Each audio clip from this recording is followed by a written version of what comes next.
me. Can you hear me?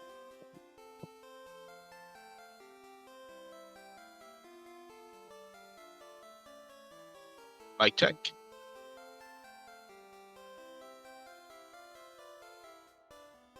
Unfortunately, I can hear myself. Hold on. Hello.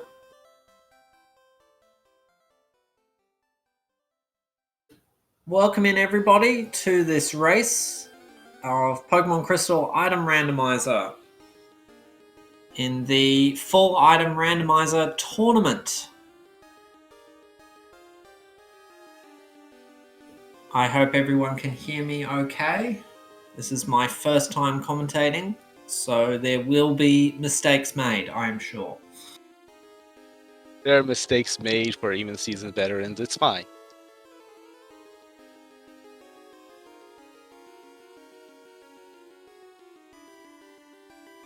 Today's match is between Mountebank and robthegamer115. This is the first match in their bracket. So they're both currently on 0 wins and 0 losses. And I believe Mountebank was the runner-up in our bingo tournament last year. Is that correct? I believe so. Damn. I don't recall.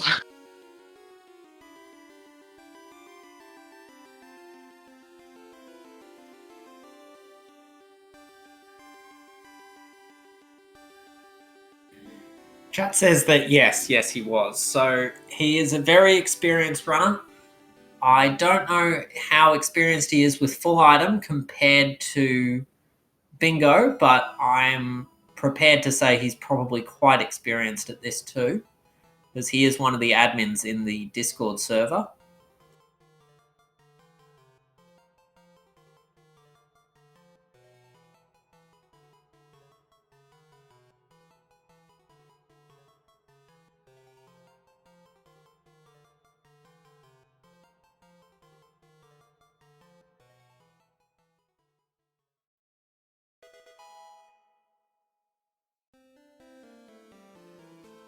And it looks like both our runners are ready to go, so I think we will be getting underway. I think I'm good to start the race.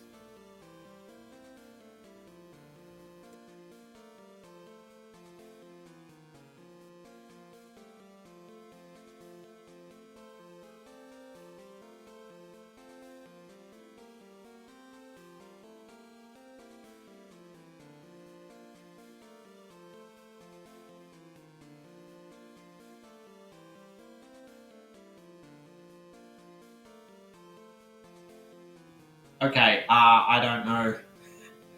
I started it and now I don't know how to stop it. The race? Yeah. They are not readied up yet. They were in the race time thing.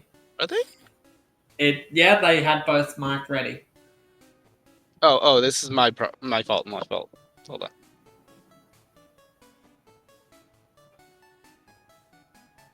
Oh, it's a raid. It's good. Everything's good. Okay, the layout hasn't switched to the live layout yet, so apologies, ladies and gentlemen. We will figure this out.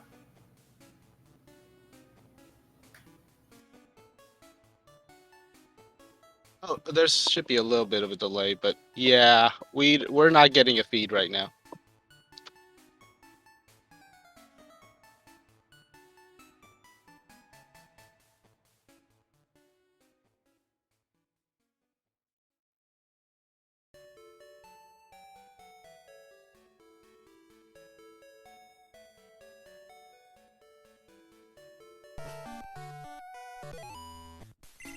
Ah, perfect. That's okay. We've gone to the live feed, so we are.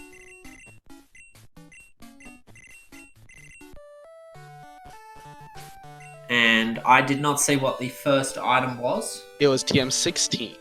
TM16. Okay, both our runners now are going to be getting underway, picking their start.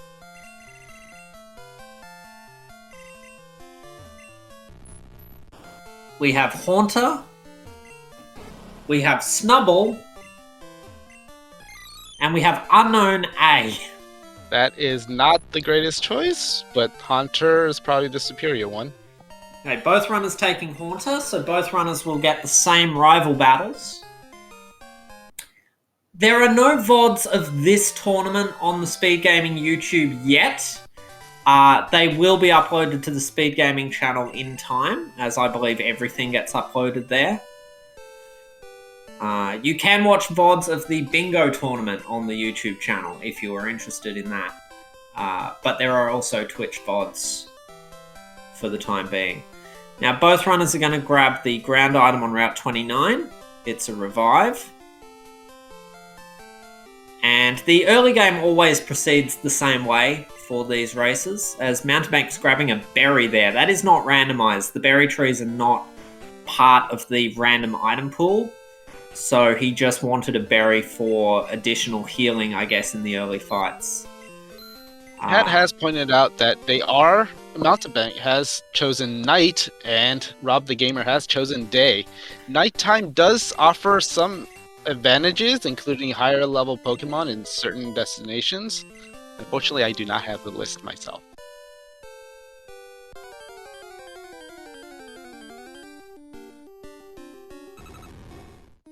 And we see a Wobbuffet and a Sunflora. So neither of those remotely possible candidates for main switching. The Haunter does have Earthquake, which is an excellent move. Unfortunately, Haunter is not as good as Gengar, and Gengar is more of a special attacker than a physical attacker. So as chat says, we're unlikely to see them stick with the Haunter for very long.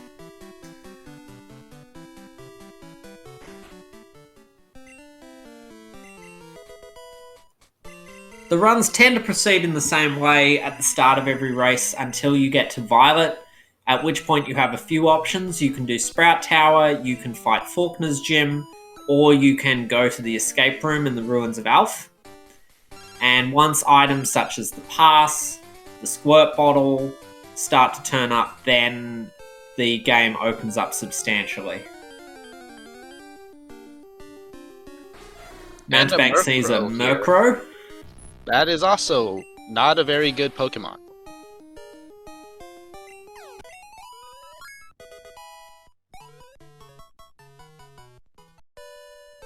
But yeah, Monty is leveling up his Haunter. He is knocking out these wild encounters for XP. As we see Hyper Beam and Mega Horn TMs. Those are some good moves if he ends up with a physical attacker as his main later on. He might be keeping those TMs for a main switch later in the run. And we're fighting an Azumarill. I would actually consider Raticate here, but not for very long. Raticate is a normal type, and normal types are generally pretty good as mains. They are not weak to many attacks. They hit a lot of things for neutral damage, and you can get good normal attacks like Headbutt and Strength pretty consistently. And they do already have Hyper Beam. Also true. On the other hand, it's a big rat.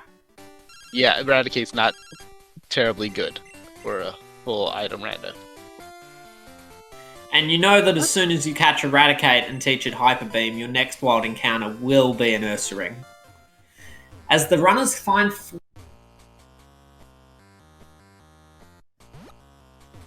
HM02 early. That's a very good find. It is a good sign. Hopefully the Storm Badge is not on the Elite Four. That's logically impossible, of course, but it could be in other places like Surge's Gym or behind the machine part. With my recent experience, I tend to assume that something vital is going to be on the Elite Four every time. Monty's caught a Politoed. I don't blame you. And Rob has attempting to catch a Pseudo-Wudo.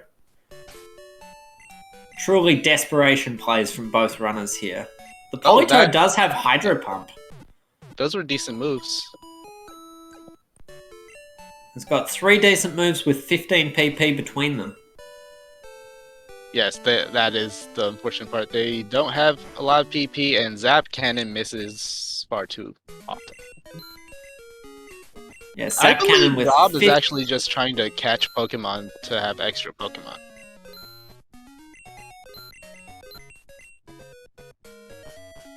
We haven't really seen anything in the grass yet that either runner could use as a long-term main.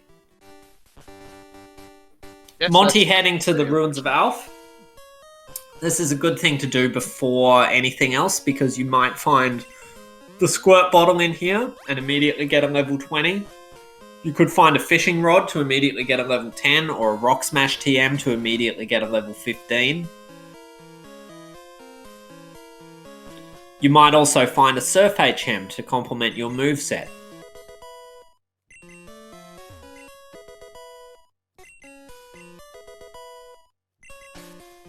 Okay, nothing important there, but all items that can be potentially sold later on. And it looks like we're teaching Psybeam over Growth to... No, Mounty's changed his mind. Yes, teaching Psybeam over Growth to the Politoed. That's probably the right move. Oh, Mega Horn to over Fire Blast. That's an interesting play. Well, Megahorn does have more PP. Rob, meanwhile, has met another rat.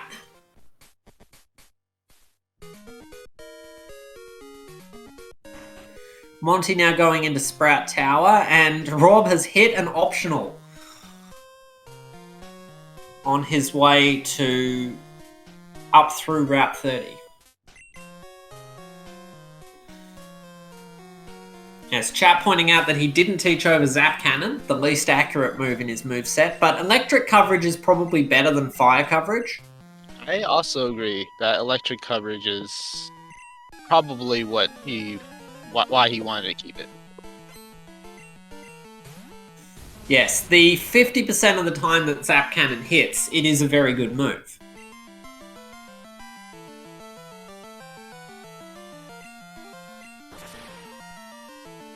It's not a dependable move, but it is a good move if you can luck out.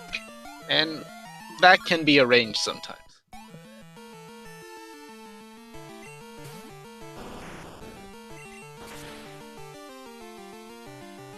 Rob getting a lot of encounters as he makes his way through this route.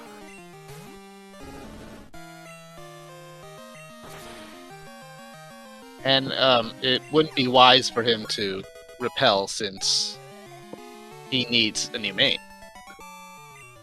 Rob's also picked up the Fly HM before going into the Dark Cave. Monty finds a pink bow. Do we call him Monty? Is it Mounty? That's a good question. And he picks up an elixir.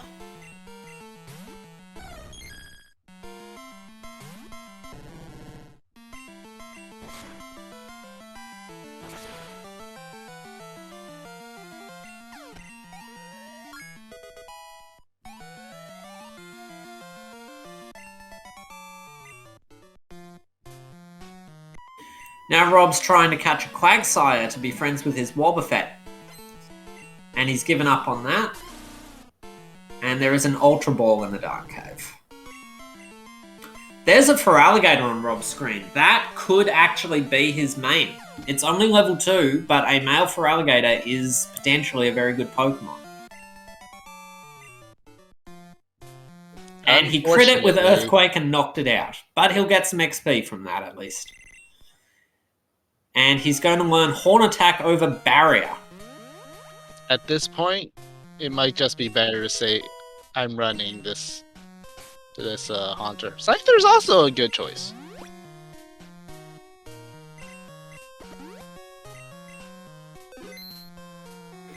Yes, the Haunter with Earthquake should be good enough to get him through the early fights. He won't be committed to it long term, but it's good enough as he runs into a Persian. It is female though. For anyone who's unaware, a Pokemon's gender is determined by its attack DB.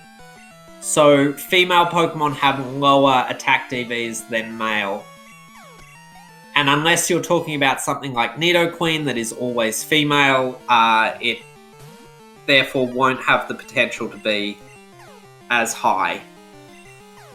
And it's the only thing that runners have to indicate the stats of a Pokemon before they catch it is the gender.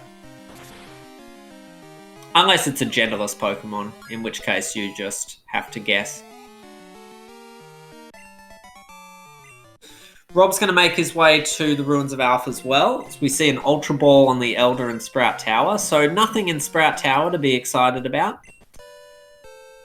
But Sprout also gives you some valuable experience before you head into Faulkner's Gym. And in general, once you've done Sprout Tower, you should have no real trouble getting through Faulkner's Gym if you've picked a decent main. And the level 9 here is only a Bellsprout, so that won't cause Monty any problems at all.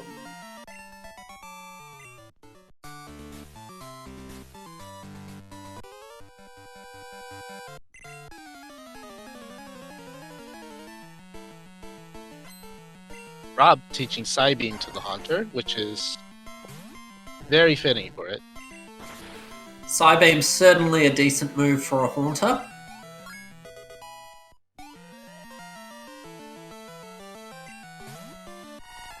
Of course, Haunter is Ghost Poison type.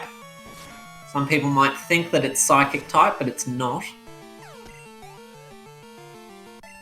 And as most people here probably know, when a Pokemon's move matches its typing, it deals 50% more damage, which is known as the same type attack bonus, or stab. So very useful in randomizers in particular to find Pokemon that have stab moves, like Politoed using Hydro Pump. It seems we might be having some problems with Rob's screen. Yes, Rob did go into slideshow mode for a moment there. It seems to have righted itself. Perhaps he just had something happen on his computer for a moment that slowed him down. To answer chat, and Faulkner gives us Rando does not Rando hard enough. So the Waterfall HM on Faulkner. Now, a lot is made in these full item randomizers of which gym leaders turn out to be required, with many gym leaders often turning out to not have anything on them. Here, Faulkner is likely required because of the Waterfall HM, but also you always have to defeat Faulkner to get past the NPC on Route 32. The only way to skip Faulkner entirely is to get Squirt Bottle very early, which most ROMs do not make possible.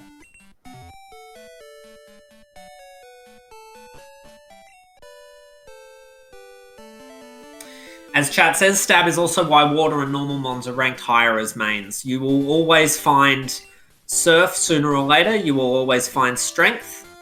Waterfall is also a runnable Water type move if you need to.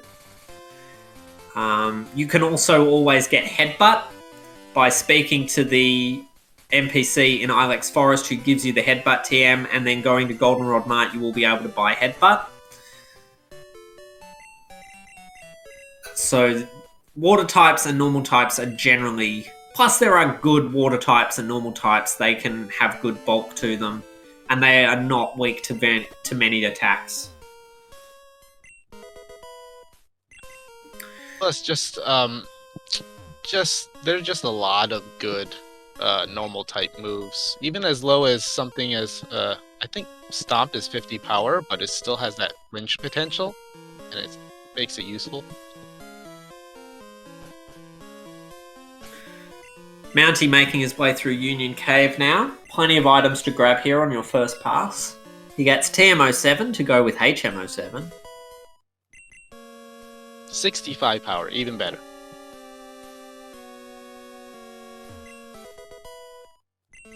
Still nothing exciting in Union Cave.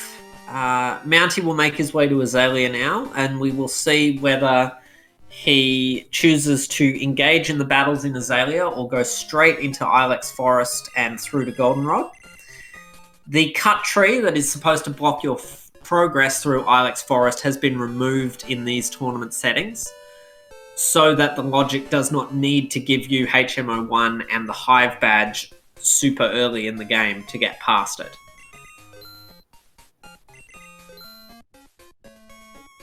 Monty's going to sell a lot of the items that he's picked up, and will be purchasing probably super potions, repels, and escape ropes.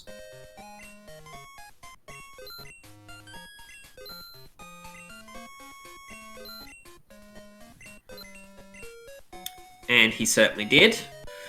All items that will be very useful until he can get super repels later in the game.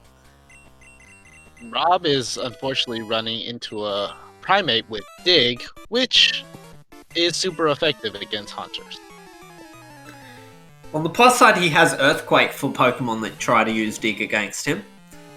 And Earthquake, of course, a move that can target Pokemon that are underground, something that most moves can't do.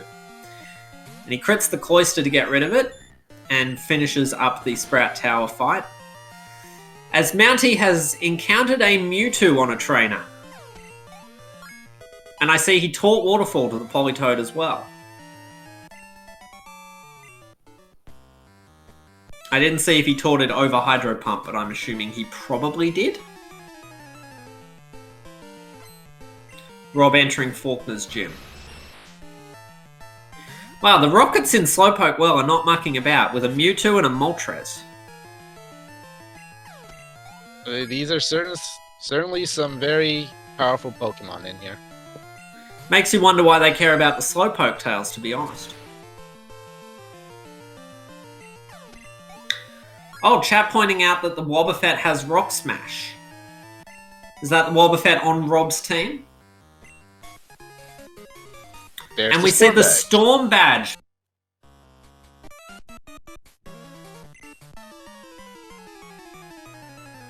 Early Fly strikes yet again. Apologies to any runners in this tournament who did not get Fly less than 20 minutes in.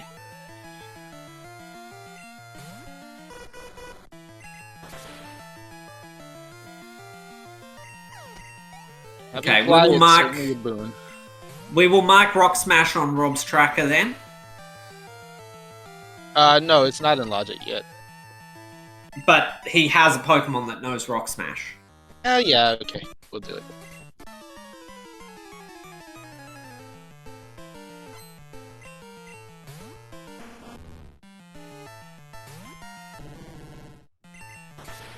And Rob will be picking up Waterfall in a moment once he finishes the Faulkner fight.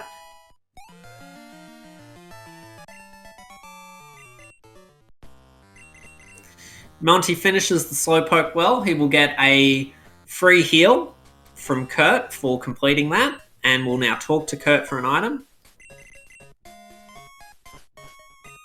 He gets the Old Rod.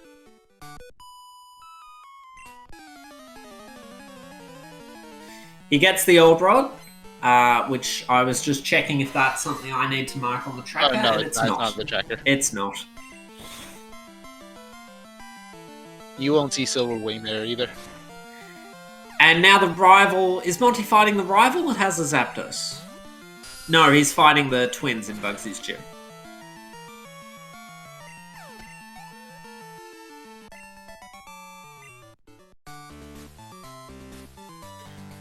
So after doing Slowpoke well, you have the option of doing Bugsy's gym or fighting rival and going into Ilex. Mounty's chosen to head into the gym first.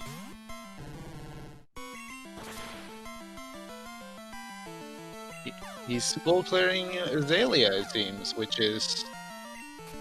Yeah, I suppose he activated everything. It makes sense. My personal philosophy has always been to skip Azalea if I have Fly, which Mounty does. He could head through to Goldenrod quite easily, do all the checks, and then fly back here for the fights. But there's also not much reason to not do the fights while he's here. He also activated the rival battle already, so he'd have to go through the rival anyway. That is true.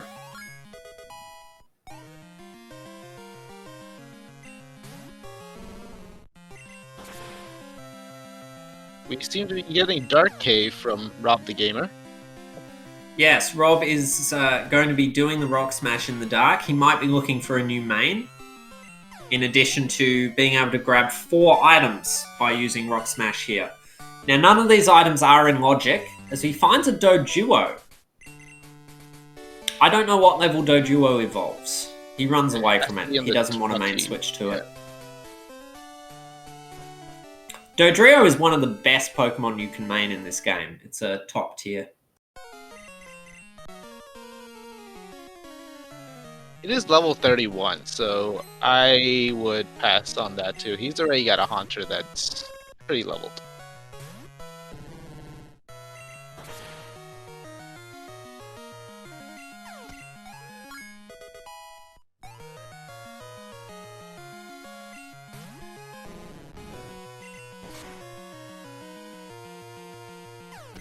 Okay, and I don't think Rob found anything in Dark Cave. Unfortunately, he did not. Oh, he found Ice Beam. Oh, an Ice Beam TM. That's pretty good. Even if he had found a key item, it would not have been in logic, because the logic always dictates that you get access to Flash before going into dark areas. But if a runner chooses to go into an area and go through the dark, they can get items early and potentially get an advantage from it. Rob has chosen to reset his game and go back and not keep the items he got from Dark Cave. Mounty got the Zephyr badge in Ilex Forest. So he is now halfway to having Flash be in logic.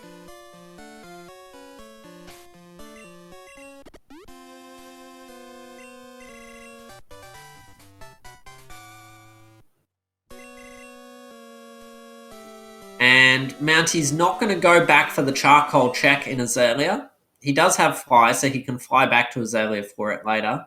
As Mounty's stream is frozen, and we cannot see what this item he has collected is.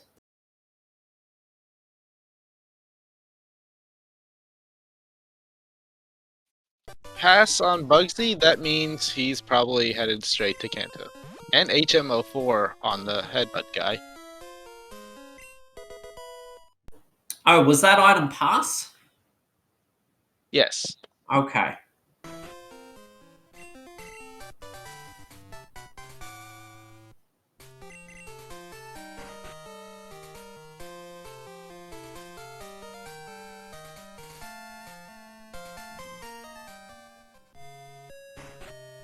So the map opening up quite a bit for Mounty with getting access to the pass.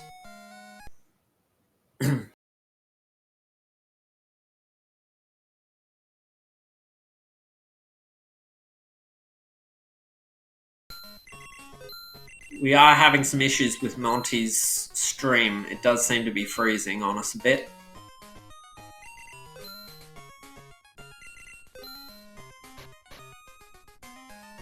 Unfortunately, I did not catch what the TMs were.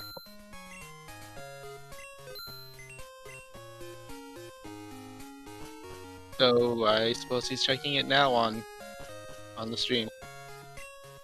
Monty's going to buy the Waterstone to get access to the Waterstone hidden chamber later in the game.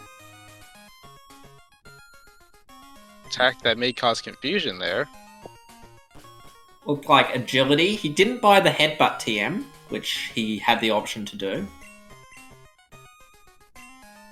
And he's going to be buying some X items. These will be in preparation for the red fight at the end of the run. And also in case he needs them for some other Kanto gym leaders or other high-level fights. And now heading into the basement. Yes, the problem seems to be on the restream end.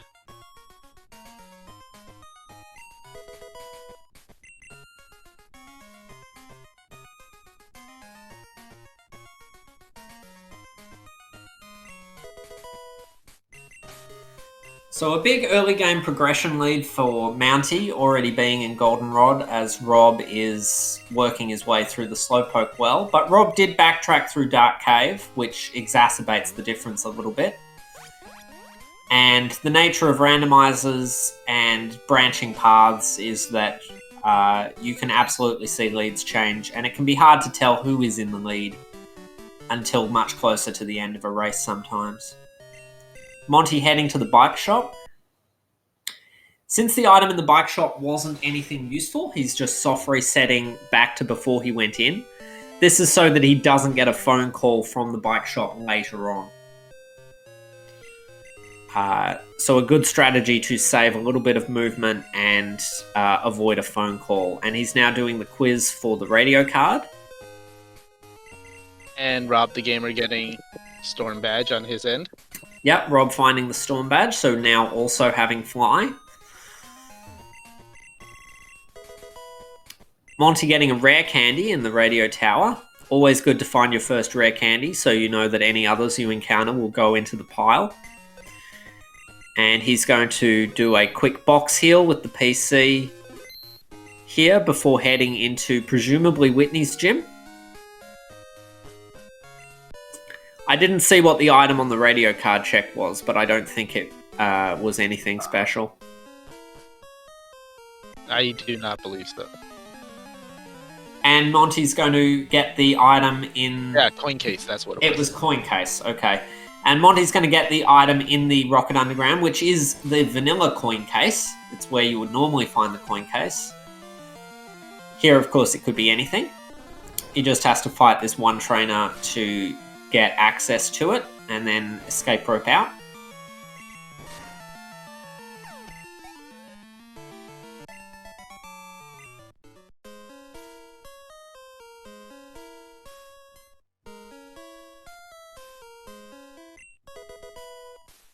And he finds the escape rope that he needs to get out of there. Very useful. Not redundant at all. I mean, it's profit in my opinion. Monty's saving before entering Whitney's gym. So presumably if Whitney doesn't give anything, he's going to just soft reset to get out of the gym without having to walk all the way out. The downside to that is you sacrifice the XP you get from these fights.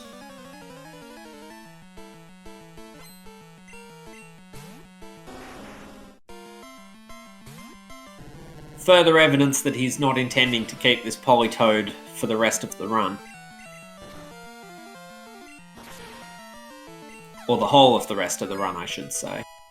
Rob now entering the rival fight. He may be skipping Bugsy. He may be taking the route that I like to take, where you get the charcoal check before doing Bugsy. That's true. As we both know, unfortunately, Bugsy does have the pass. And if he skips it, that would be unfortunate.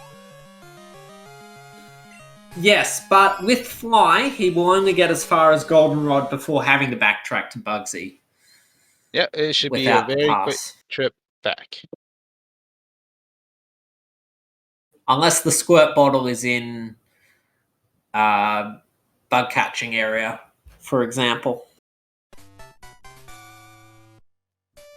HM01 and the Glacier badge on Whitney. He's going to be walking out of here.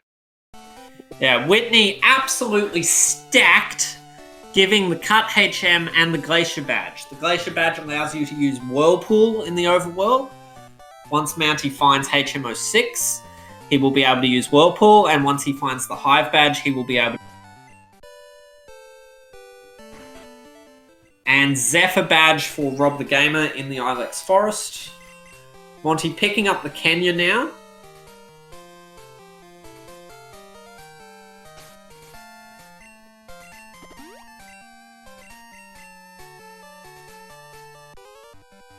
Yes, as I said, Whitney absolutely stacked. And I stand by it.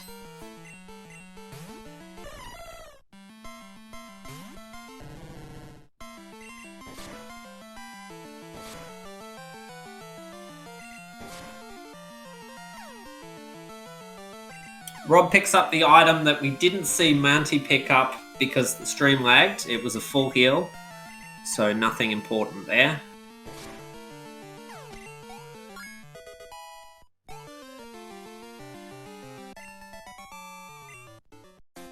and about to pick up HM04.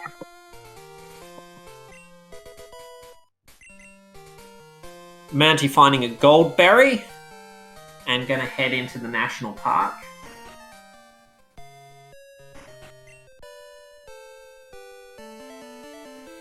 He will talk to the Quick Claw girl.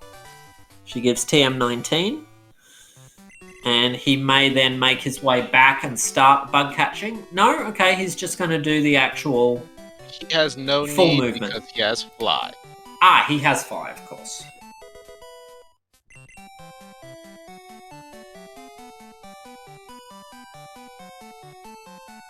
I know it's my own personal habit to do bug catching even if I have fly, which I need to weed out of my gameplay.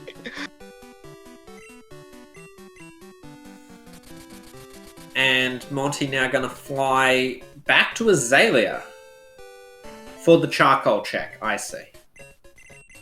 And it's the fog badge.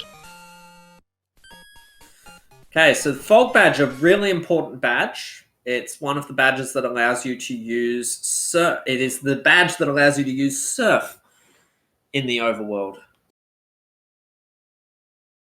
More restream issues here. And yes, Charcoal Guy is absolutely stacked. Okay, we have Rob stream back. He's fighting a Kabuto.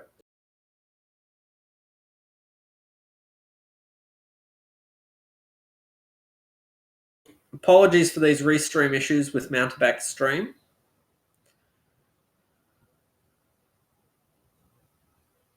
Hopefully we'll see what he's doing pretty soon.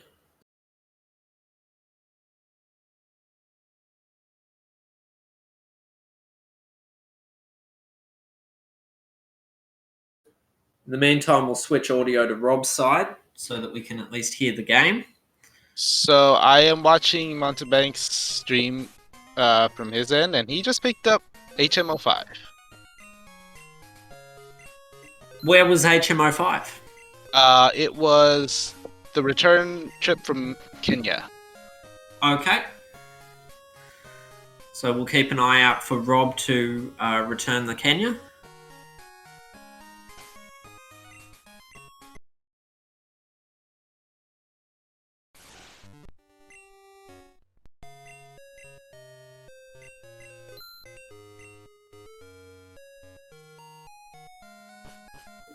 I do not have Mounty's stream open, so I'll allow... Yes, Mounty also just went into Kanto, and we've just got it back on the main thing. Oh, I'm not going to spoil it then.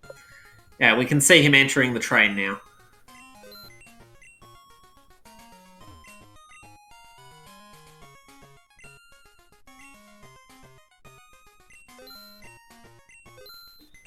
Okay, I'll ask chat not to spoil things now that Mounty's back. Chat watching Monty's stream directly will be a little bit ahead. He's about to find a couple of key items. There's the...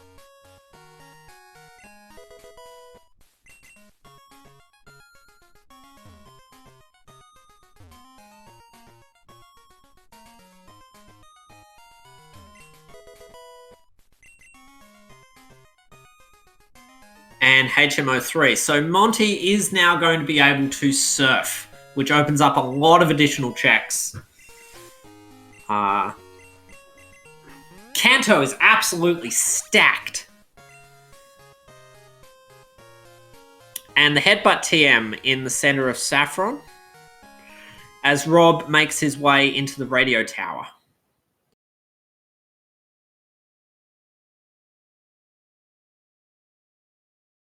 And now Rob's restream has frozen. Unfortunately, I do not have Rob's stream open.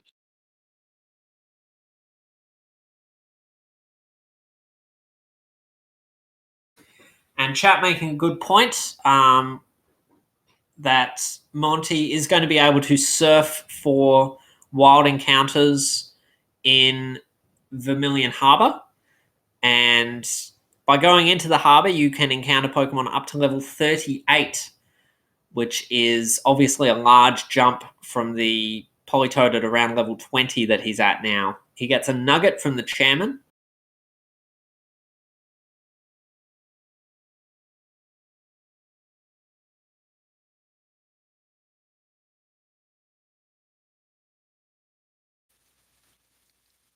I'm not sure if I saw Mountebank buy a sweet set TM while he was in Goldenrod. It doesn't look Does like have he it. has one. We see Pineco and Execute. And Rob making his way through National Park as well.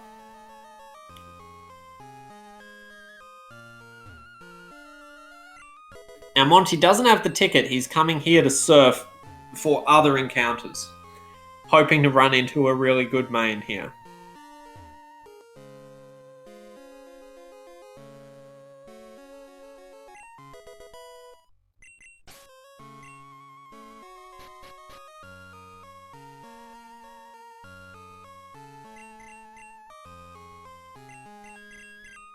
And Rob now has a flying Wobbuffet.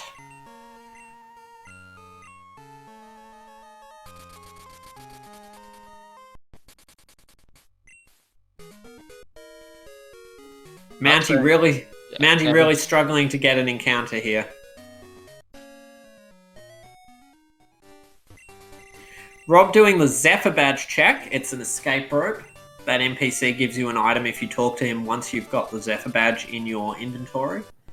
And Manti finds a Tauros. That was definitely worth the wait. Tauros, one of the best normal types in the entire game. As Rob is getting Bugsy underway, so he will be finding the pass quite soon. Mounty's caught the Tauros. It is level 30, which is a little lower than you'd like to get out of coming here. And he's going to keep looking. Maybe he wants a higher level Tauros if he can find one. Did you catch the gender on that Pokemon? Was it a female Tauros? I don't know. This one's male and it's level 31. The one he caught was also male.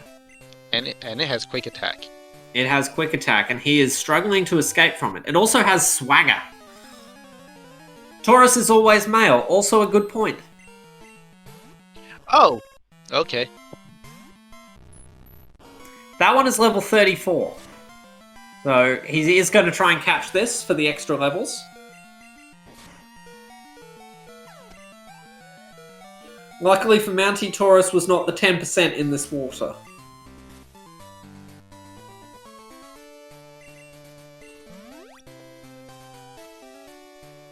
And he has a high jump kick TM, which should definitely help.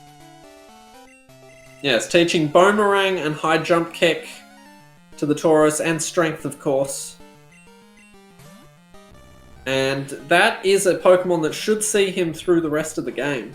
Although there's always the chance that he'll switch to the Snorlax. Although we don't have any of the items to wake the Snorlax yet, so that may not happen until later in the game. And yes, the Tauros is absolutely stacked.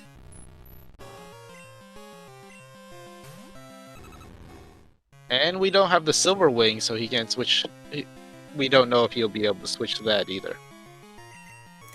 Rob deploying the Wobbuffet in the fight against this Articuno. The Mystic Water check in Cherry Grove is an Ice Heal.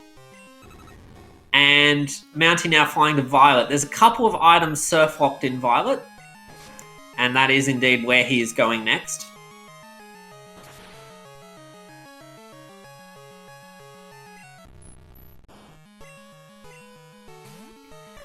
I didn't see what that item was. Miracle Seed. The Miracle Seed also not traveling far in this Bugsy fight. Oh, the Articuno has Aeroblast. That is not what you want to. And Mounty finding the Pokegear. Absolutely required item there. Surf locked in Violet. Fire. How odd. Yes, of course, Surf unlocks so many different checks in the game, it is practically impossible to get a seed where Surf is not required. If you got one where Surf was not required, it would probably be a very fast ROM. And it would probably be worth posting it for us to actually play, because I would enjoy seeing that.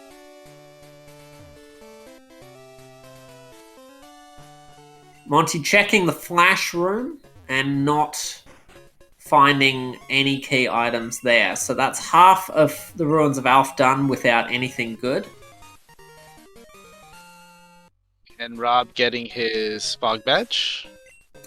Yep. Rob has not found HMO3 yet, though, because he has not yet travelled to Kanto. But he's getting closer. And it looks like he's going to hand back the Kenya.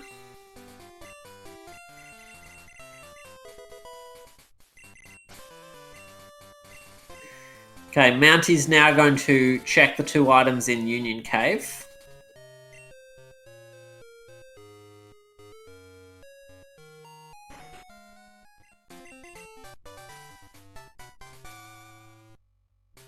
And Flash now available for Rob.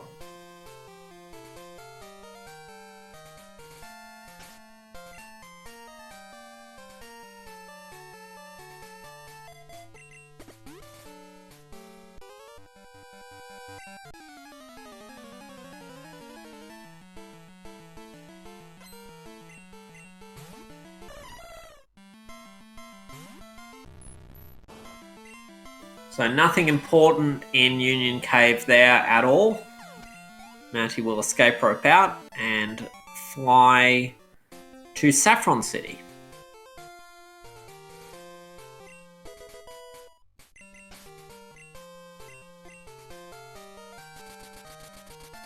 It seems he's headed to Lavender Town. He does have rock tunnel access. He does. In fact, he can go all the way to talk to the guy in the power plant if he wants, although he does not have the machine part yet. He does have Flash. It's very much worth it. Yes, he does have Flash, and he can get 5 items in this cave. And his Toro should be able to beat this hiker no problem. Rob about to find some more key items here, having arrived in Kanto. Usually when you have early Flash access and you get Kanto access, Rock Tunnel is going to be a really good place to check.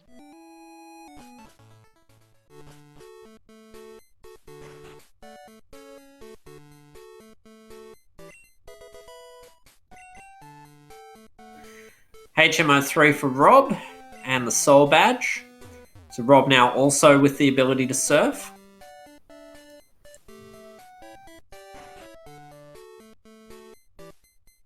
And the Rainbow Wing in...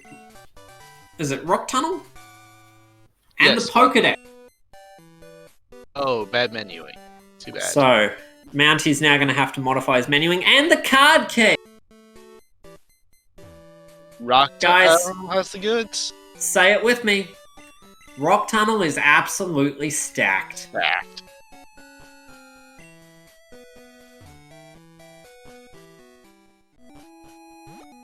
And a very useful repel.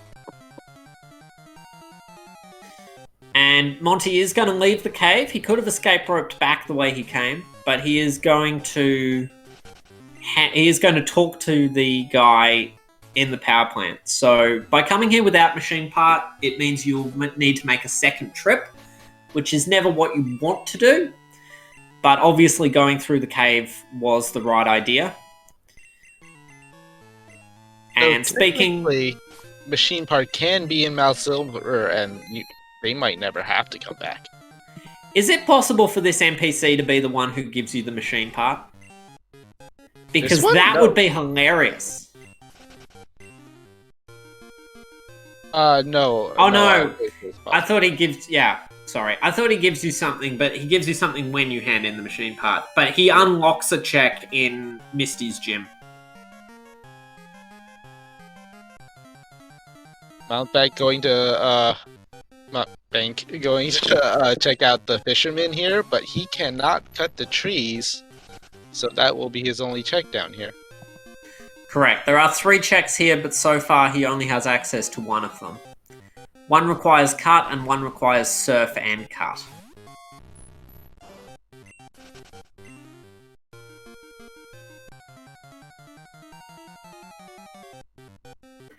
Okay, Mounty checking the hidden item in Misty's gym.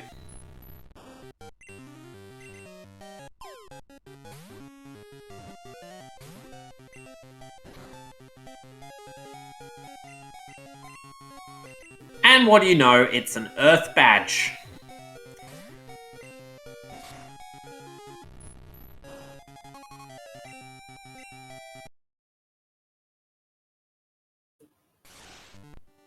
Yeah, Misty's gym is the check that ERC was referring to.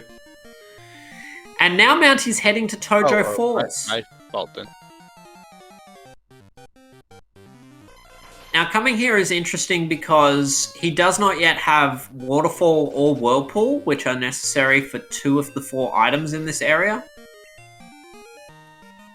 And there's no way to fly back here, so he's come all this way just to check these 2 surf-locked items. The 2 runners are sharing a seed in this race. However, the seed is different for every race in the tournament. Rob the Gamer searching for a main. He's likely to find a Tauros as well.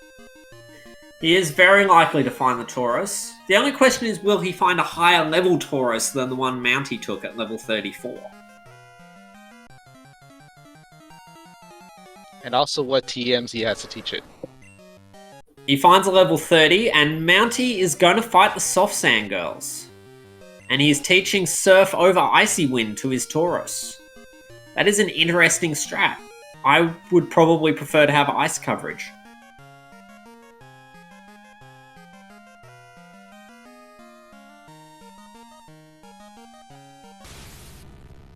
That's true. We should switch audio to Mountebank's side now that his stream is up again, because he is undoubtedly in the lead.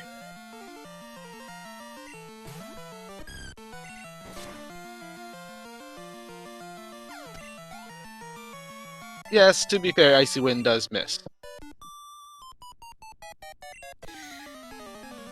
Ice is special in Gen 2.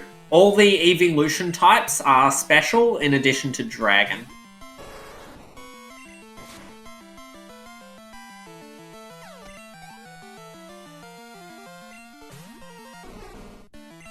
Interestingly, Rob is still looking for a main.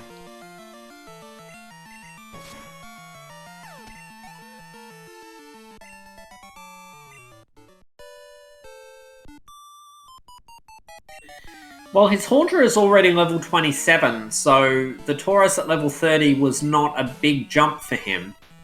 But it was a Tauros. That is level 21, actually, that Haunter. Ah, my apologies.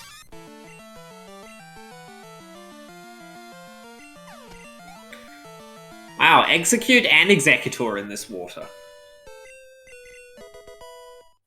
And Soft Sand Girls had nothing. Stone then. He's caught the Execute. It has Drill Peck and Jump Kick, which is not bad. It also has Spore. Oh, I didn't even see the Spore. The Spore is great.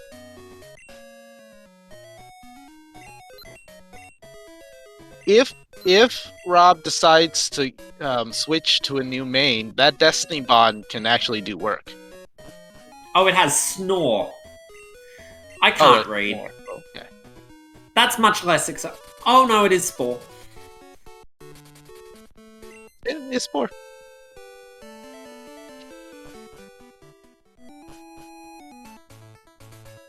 Unless he just taught Confusion over it. I didn't see what he taught it over.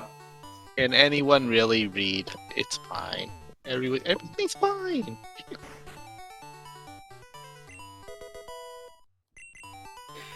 Monty picking up the leftovers. That item is not randomized. You can always find leftovers in that trash can.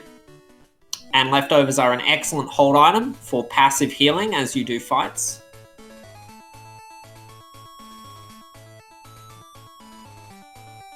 Interesting that he decided to forgo Drill Peck over and teach Confusion. We will definitely ask Rob after the race why he chose to take the execute and not the Tauros. To be fair, the execute is a female, so he might not be interested in the attack portion of execute's stats. And Monty has made his way down Cycling Road into Fuchsia, aiming probably to battle Janine.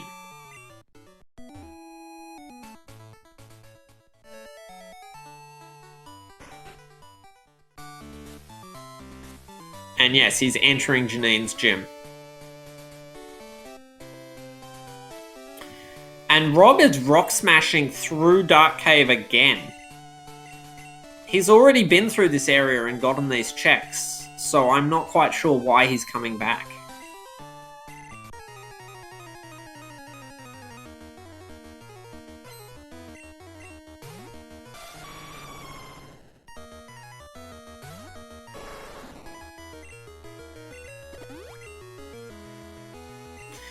And Janine has a Lugia.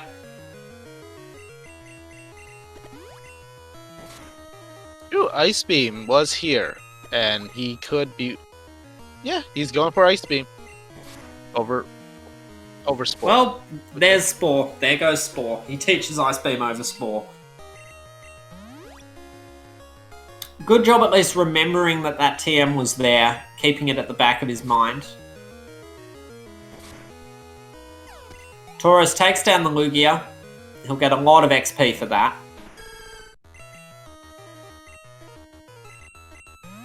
The seed logic does prevent players from getting soft-locked. There will always be progression.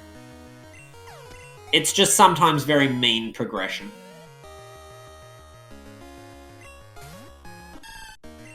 And Rob is buying a Leaf Stone to evolve his Execute.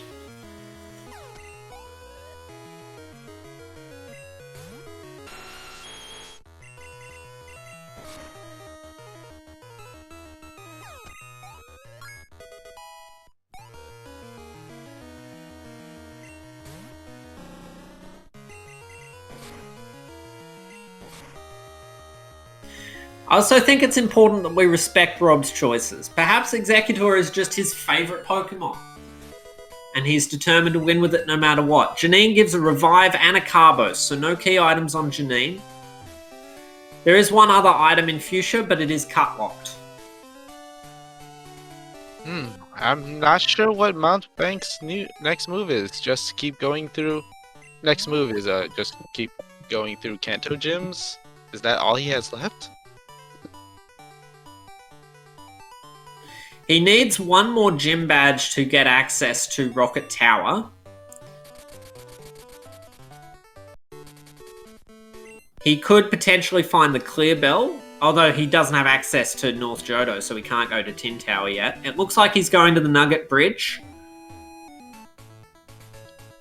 Interesting play because there's only one item here, but it is levels. So, yeah, this is a good play. Does he need to return the machine part to fight Misty? I don't think so. So there are two items here. Actually, yes, you're right. You can fight Misty as well.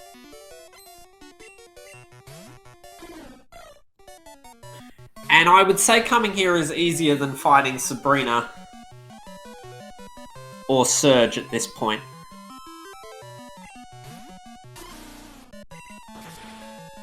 And Rob the Gamer getting the absolutely stacked items from the absolutely stacked Whitney. So yes, Rob finally getting to that Whitney fight. Picking up a couple of key items.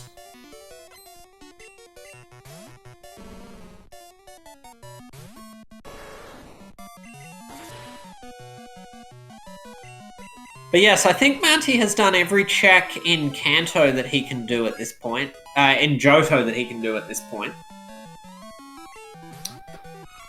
So yes, it's only Kanto gyms left. Except for Rob hitting an optional here on his way to presumably the Soft Sand Girls.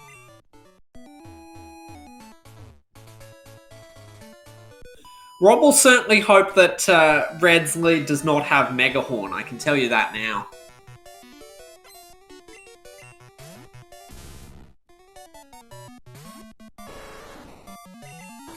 I mean, that's what flash strats are for. Though Mega Horn does have 10 PP.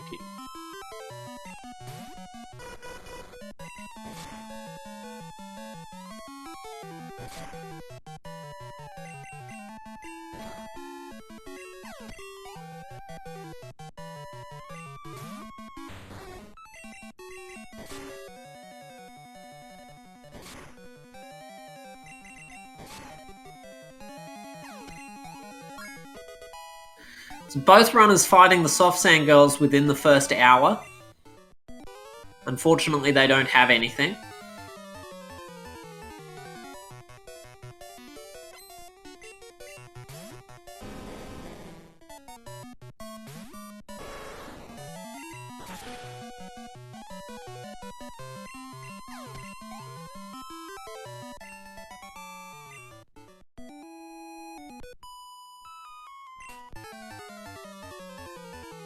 And Executor learning Sludge Bomb over Destiny Bond. That's a very good move for Executor. Is Executor more a physical or special attacker? I believe it is more physical.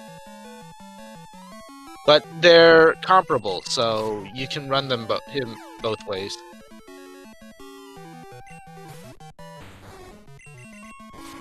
It's like Kingdra's technically a physical mon, just slightly. It's like... Oh, is it? Oh, my bad. Yes. Oh yeah, that's a big difference. That's yeah, a big much difference. higher special attack. It felt that way when I was running it. Maybe I just got bad special Executors.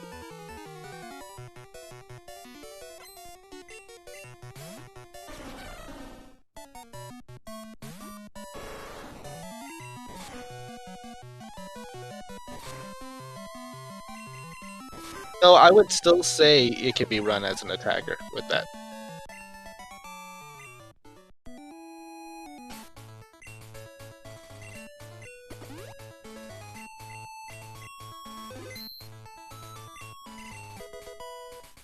It's the expansion. Okay, expand.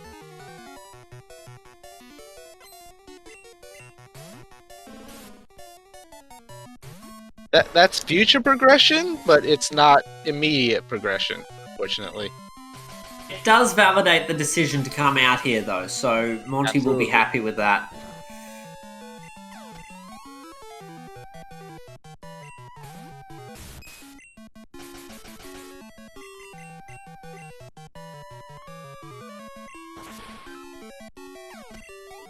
Squirt Bottle on blue is not something that anyone wants to see.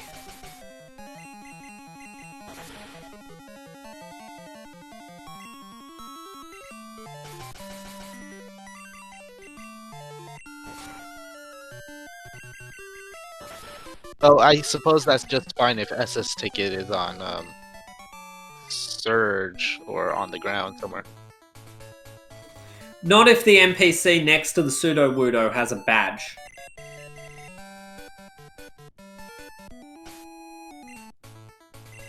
To be fair, that's just one check. The likelihood of that is like the Kimono Girls being required 4 seeds in a row. It's just not likely.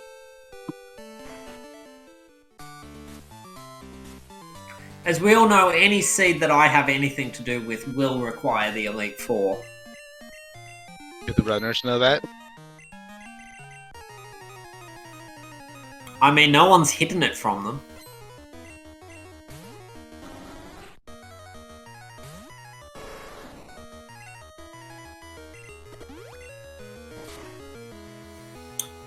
Oh, Rob just picked up an item.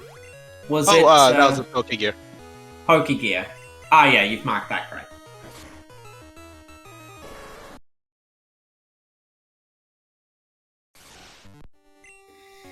A Super Rod would allow him to swap to a level 40, that is true. I didn't see either of them pick up a Super Rod. I don't think they even have the good rod.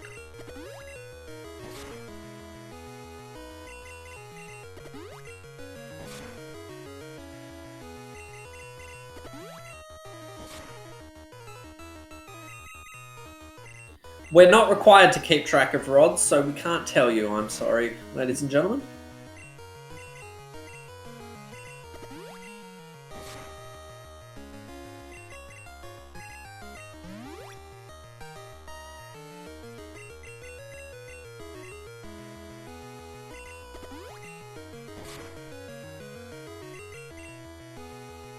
And Rob now heading to Tojo Fall.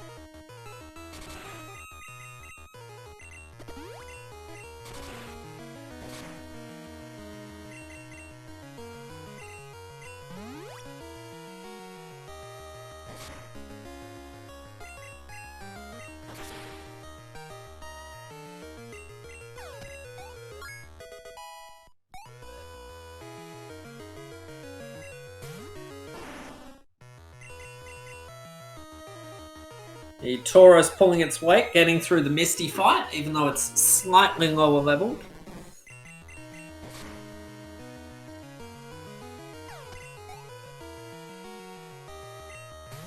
Wow, this Tauros is actually really good. I think his DVs are pretty good. Mounty may have set up an X attack on this fight. Oh, yeah. That's also, what kind of rando? Misty had a Psyduck. Just money on Misty. So it seems like Surge or Sabrina are going to be required now. I don't think there's anywhere else Mounty can look. I don't believe Sabrina can be required. It's not. He doesn't have 7 badges yet.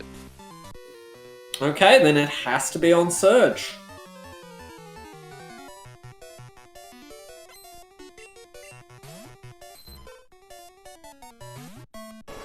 Leftovers is very, very negligible time loss with instant text.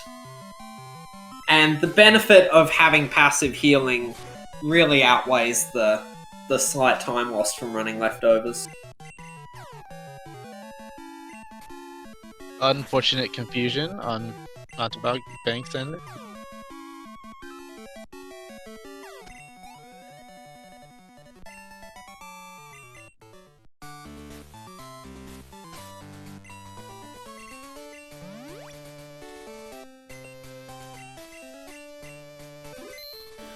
Rob just died to a Totodile.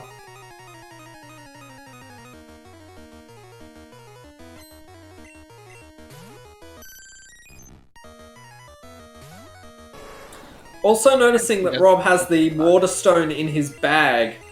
One tactic runners like to do is buy the Water Stone and then make one of their party Pokemon hold it so that it doesn't take up a slot in their bag. The Hidden Chamber will still activate if one of your Pokemon is holding a Water Stone. And we all have to remember, if we do that, do not put that Pokemon in the PC. Yes, I have done that before. I wasn't gonna name you, but okay. And Tauros getting the benefit of beating a Chansey. Chansey and Blissey, the two Pokemon that give the most XP in this game.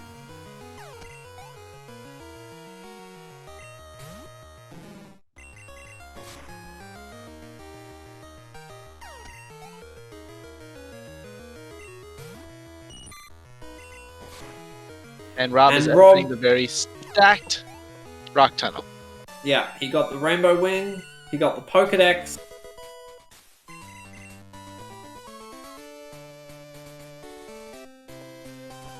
And Surge had the machine part. Well, that's intriguing. All the way back through Rock Tunnel yet again.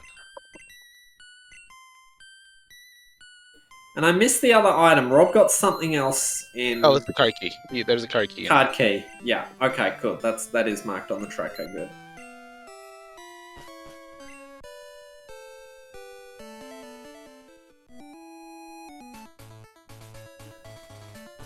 So, as Rob makes his way to the power plant for the first time, Monty's entering Rock Tunnel for the second time.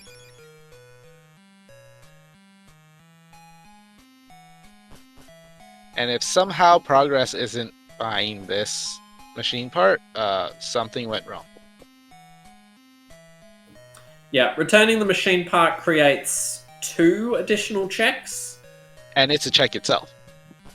And is a check itself, yes. So the machine part item is worth 3. One of those checks should be more progression. Either a badge or the squirt bottle.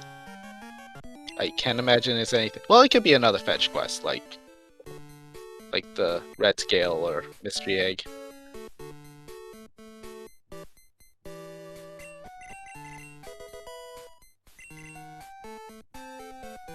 Rob getting the Earth badge.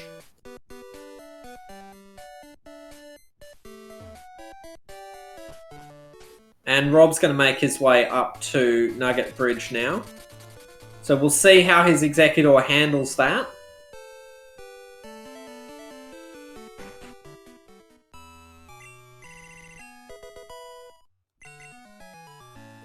So the final check should be in Lavender for Monty.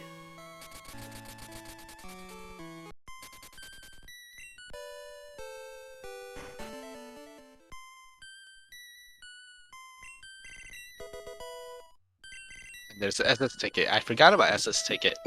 There's the Thanks SS for being ticket. the one thing I didn't mention.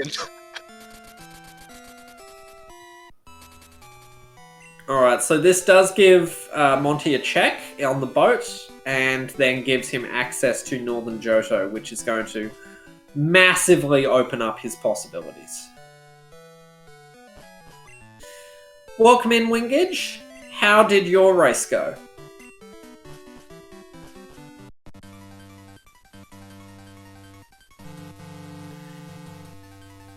To catch people up who weren't here earlier, both runners got Surf and Pass access early and surfed in Vermilion Harbour to main switch.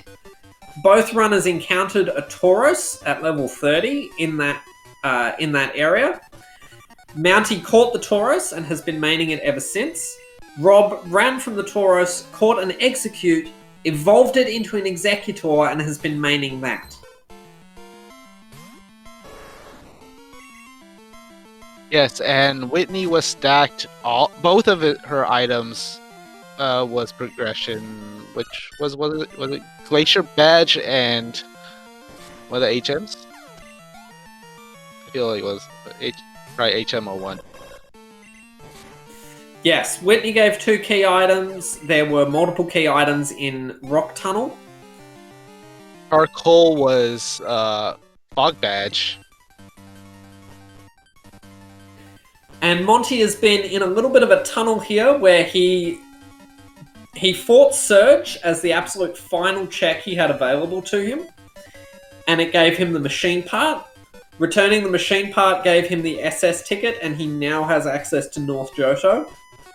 And can actually start doing what he wants, rather than just what Rom is forcing him to do again.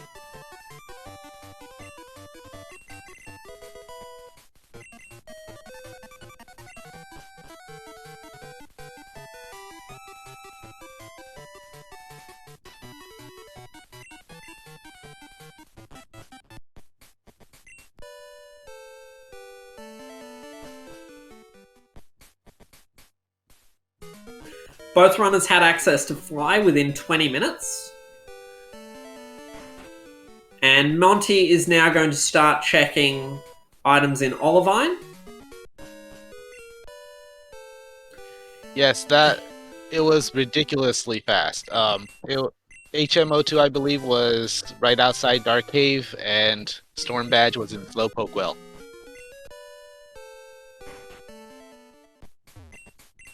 Yes, both runners got fly almost immediately. Monty now going to be selling some things. He'll buy super repels here in Olivine. No, he'll just buy hyper potions. Generally, you buy super repels in Olivine. It's the first place you get. He might have already bought repels of some sort while he was in Kanto. That is potentially true. I know if I have early Kanto access, I usually go buy some max repels at either Celadon Mart or Lavender. Ah, he bought max repels in Lavender. I missed that. Okay. That would explain not buying super repels then.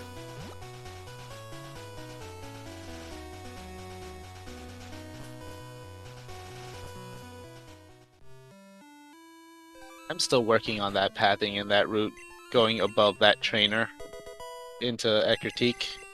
I keep messing it up. I thought Monty was going to head into Morty's gym for a second there, which you can't do until you've done the burnt tower. That would be an amusing mistake for an experienced runner to make in a race. Amusingly, he doesn't have access to either item in the burn tower either, so... That is true. Another thing that happened is Rob caught a Wobbuffet that knew Rock Smash, whereas Monty does not have Rock Smash access yet. Now Monty's going to be checking, most likely, the underground items in Mount Mortar. These are 5 surf-locked items. Did Rob he will just then give the Executor Quick Claw? That's actually kind of genius. Yes, Quick Claw is not a bad idea, as Monty makes room in his bag for the full restore.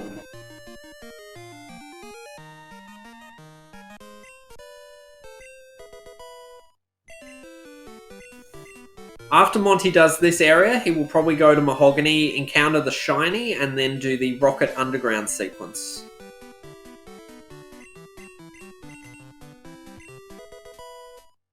Remember that without the plane badge, he does not have strength and will not be able to go through Ice Path. You also need to have 7 badges for Ice Path to be accessible.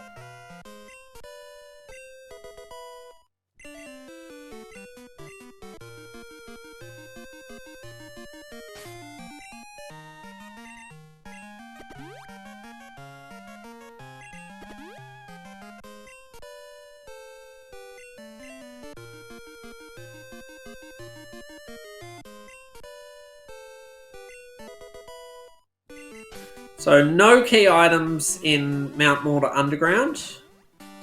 Once they get the Rising Badge, they will be able to use Waterfall and check a bunch of additional items in there.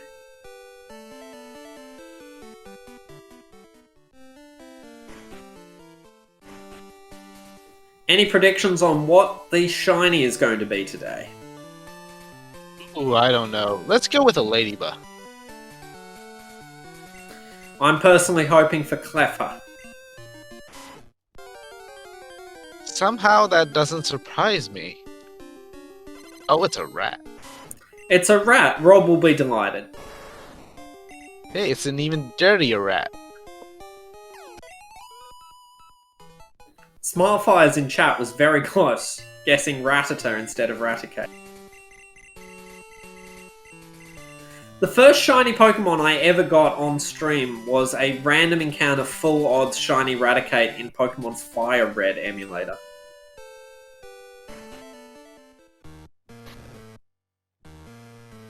I still don't think I can claim I've had a full odds shiny anywhere. I'm not sure Legends Arceus counts, considering it reduces the odds. It is not the same odds as in Gen 2, that is for sure. I've gotten 3 full odds shinies in Pokemon Crystal Randomizer. I've encountered a shiny Nidoking, a shiny Clefable, and a shiny Teddiursa during various races. I was there for 2 of those, I remember those. I also once soft reset for a shiny Celebi in Pokemon Crystal on the 3DS Virtual Console and got it in only 563 soft resets. There is a highlight of it on my Twitch channel if you would like to see me freaking out.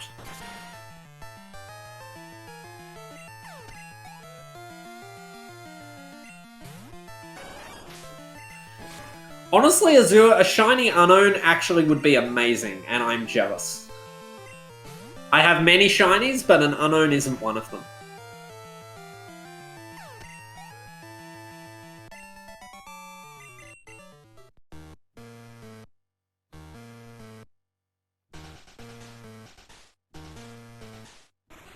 I still haven't gotten a shiny in Pokemon Legends Arceus. To be fair, I haven't played it a lot because my Switch has been having issues.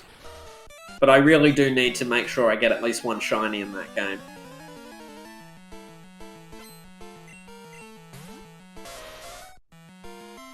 I just caught my third one. I haven't bragged about it yet, though.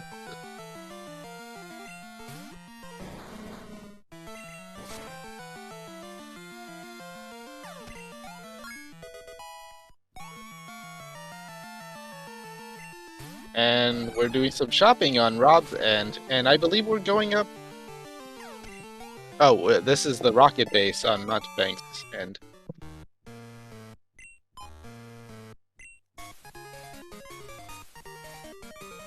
With Volcano Badge in the Mahogany Underground for Mountebank. that's card key access. Yep, that is his 7th badge, and the Mystery Egg. So Mounty will be able to do Rocket Tower now, and he will have access to the route beyond Mahogany as well, which does give him a few items, although Strength Plain Badge will give him a lot more.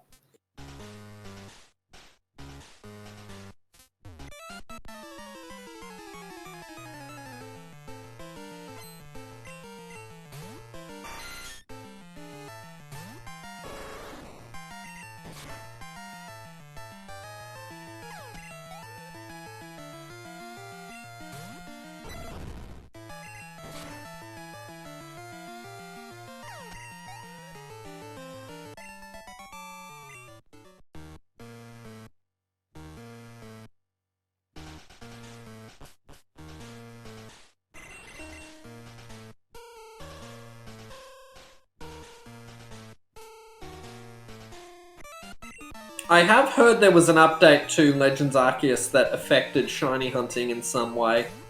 I do not know the details though.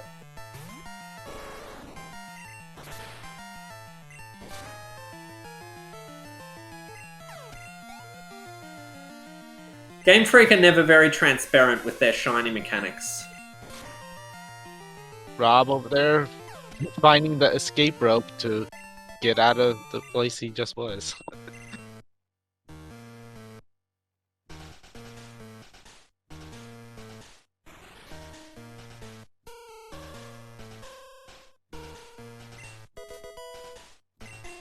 Monty doing some more checks here in Underground. This check has already been worth it with the volcano badge. Anything else would just be butter. Given how long it takes to do Underground, I'd like to get at least 2 key items out of it.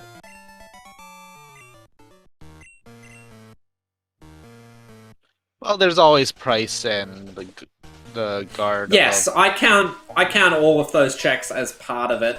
And a Master Ball, that's useful. Master Ball, always handy if he does indeed main switch later on, although I don't think he'll need to main switch off this Tauros. It's a very capable Pokemon of finishing the run.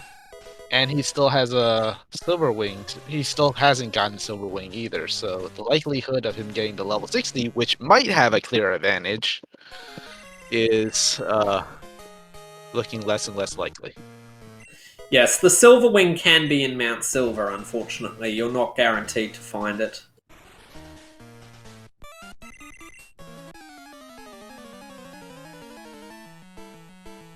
But if he gets the radio card anytime soon, you still book it to West Cano. Oh, he doesn't have that. Rob seems to be having some trouble with the Janine fight, just loading a save in front of her.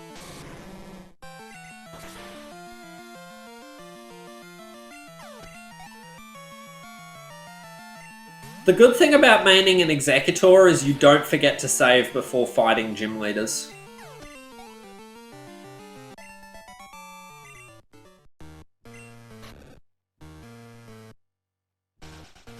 I hope Mountebank remembers to talk to the bird. Yes. The Lugia has Flamethrower, which is giving Executor a lot of problems. It also is living his Ice Beam on what looks like half of a hit point. Yes, Lugia is extremely specially defensive, and it's the same level as his Executor, so this is not the Pokemon that Rob needed to see.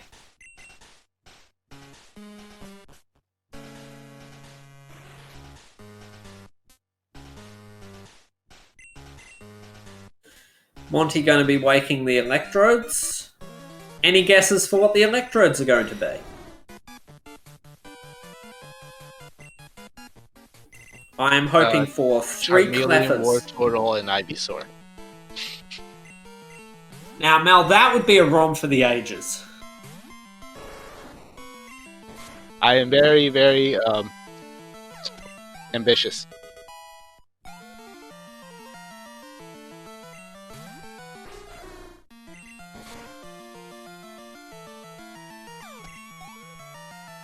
And we still haven't even got a roamer check. Because there's nothing there for them to do that. There's no reason to do it.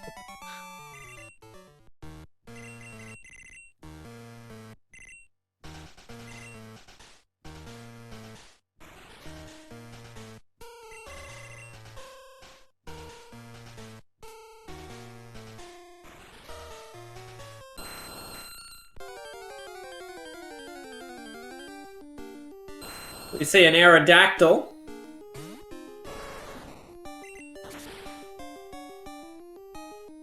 And Rob getting through the Janine fight. Rob finishing the Janine fight, not being rewarded for it. We know, of course, that Rob just has to fight Surge. And Rob gets a little lost on his way out of the gym as well. We see a Chikorita, so the Bulbasaur guesses were kind of close.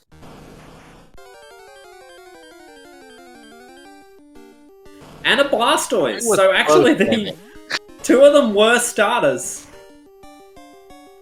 And Rob going to be fighting Misty now.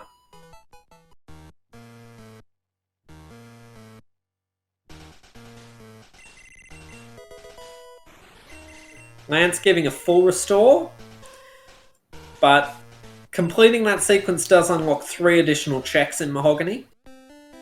Monty will get a phone call from Elm now, that he has 7 badges.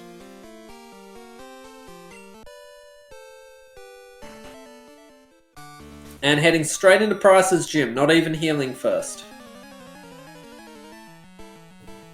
And it looks like Rob wiped to Misty as well.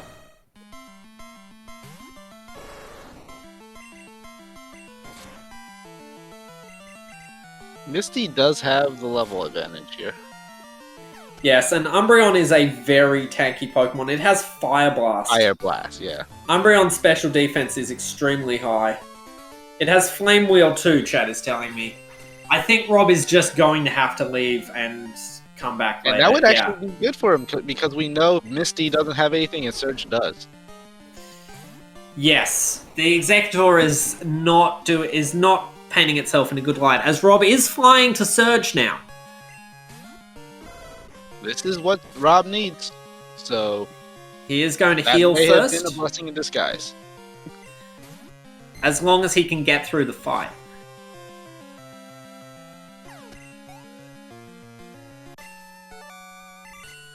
And let's see what Price has. TM26. And a Max Repel.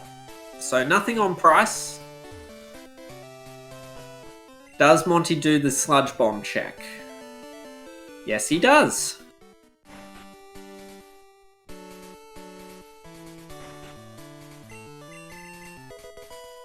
There's the good rod. So, only the second rod that they've found. The game will always give you the 3 rods in increasing order. So, the first rod will always be the old rod, and then the good rod, and then the super rod. Oh, I missed where the mystery egg was. I don't remember where that got picked up, actually.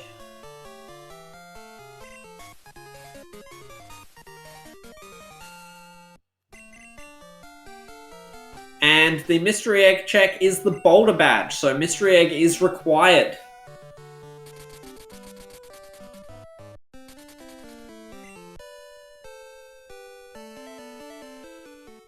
Okay, and Monty is going to be checking Route 44 here. He can only get 3 items, 5 items here because he doesn't have the plane badge. He will be hoping one of them is the plane badge to give him access to the rest of Ice Path. Or he is going to have to do Rocket Tower or Ecruteak.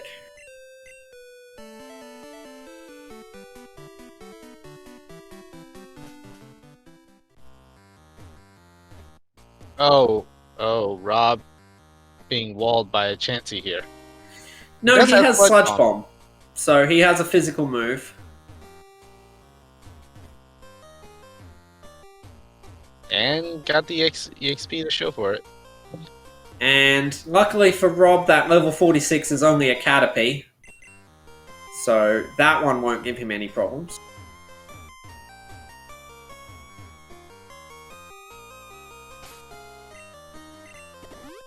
That's true. We haven't seen anyone climb the lighthouse yet. Or do the Kimono Girls.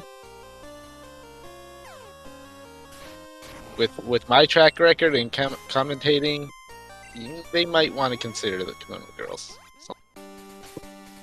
Monty, doing the checks in Ice Path you can do without strength. And it looks like he's flying 2 Olivine now, so is going to do Lighthouse next.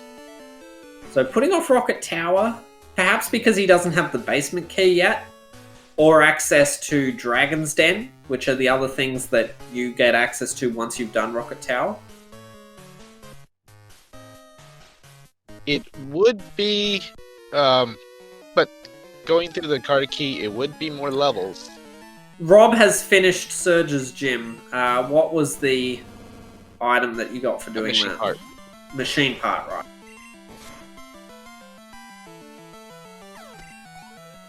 Yeah, so Rob is going to turn in the machine part now, and he will get the SS ticket eventually, and be able to make his way to North Johto.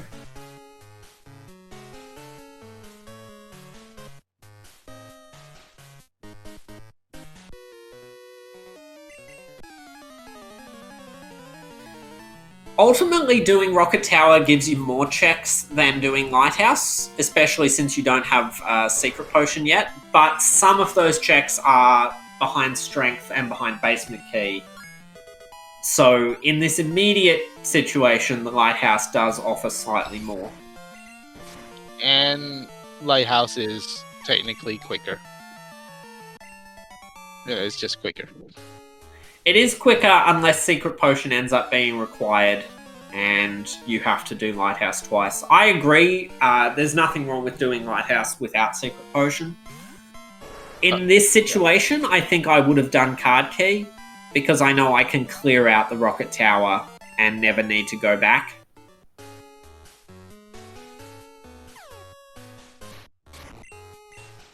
Just on the off chance that that gives me the Secret Potion, and then I can do the Lighthouse in one trip. But it's splitting hairs. They're both fine choices, and obviously Monty has a good lead. Not that Monty knows that he has such a good lead, of course. And he does talk to Jasmine, so that will create one check in Cyanwood when he gets there. He is unlikely to go to Cyanwood until he actually gets Strength, though. And by Strength, I mean Plane Badge.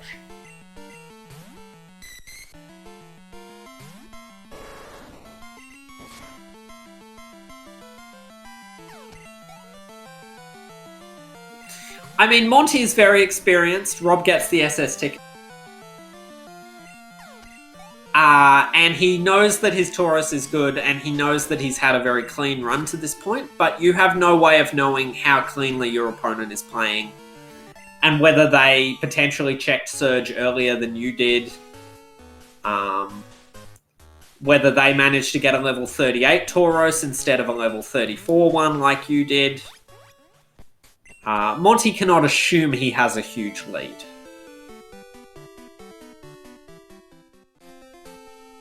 He can only try to make the best decisions. And he appears to be going for that single check in Cyanwood. This is something I almost said a moment ago was not going to happen.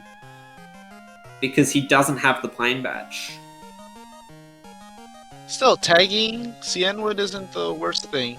Tagging it for flight. Yeah, and as soon as the banner for Cyanwood appears here, he will be able to fly the rest of the way, which is always a nice trick. Also, yeah, setting the fly point and also getting this check here, which is a super rod. I don't think that'll come in play, unfortunately. No, he's not going to need that, and even Rob's Executor is level 40 now. So that just tells me how little he wants to come and do this card key check. But apparently he wants to do it more than Kimono Girls and Morty. It's definitely better than doing Ekritique at this point.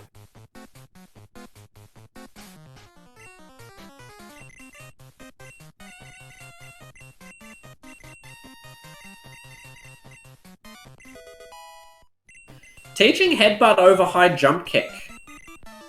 Interesting strategy. Headbutt is more accurate. He already has strength. Of course, Headbutt is stab, so it will be stronger, but it does reduce the coverage. And there's a Cleffer!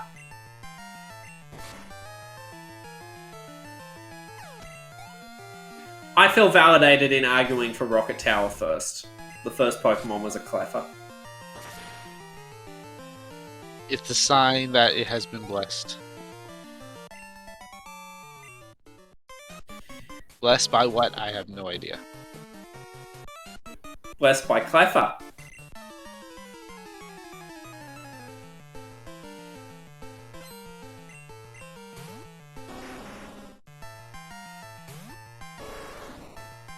I don't think PP is too much of an issue. The Tauros has 4 good attacks. It's going to one-shot basically everything. Also, high jump kick is 20 PP. That's also a good point. And I'm sure that Mountebank has some elixirs or ethers in his bag at this point.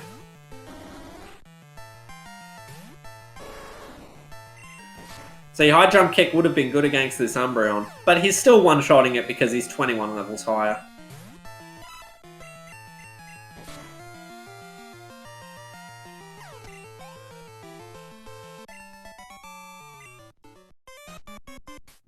Now, Rob is doing Lighthouse immediately upon arriving in Olivine, which is something Monty didn't do.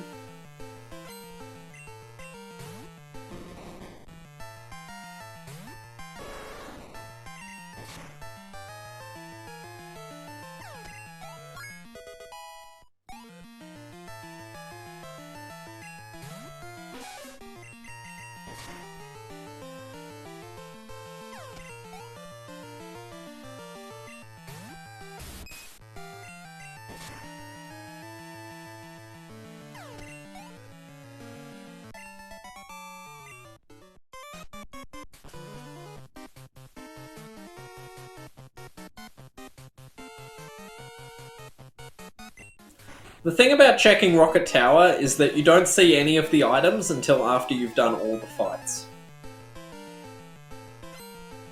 But these fights are also valuable because you'll be getting XP.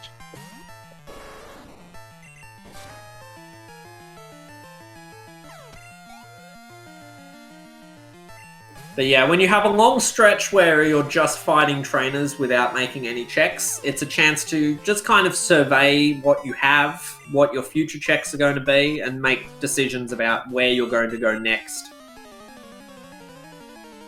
You don't have to think too hard about what you're actually doing because you're just going through a routine that you've done 100 times before.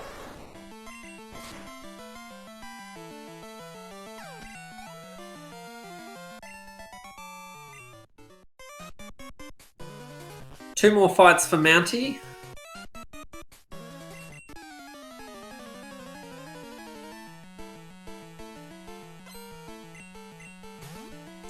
Did Rob talk to Jasmine?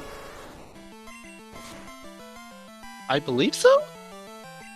I didn't see him actually talk to Jasmine.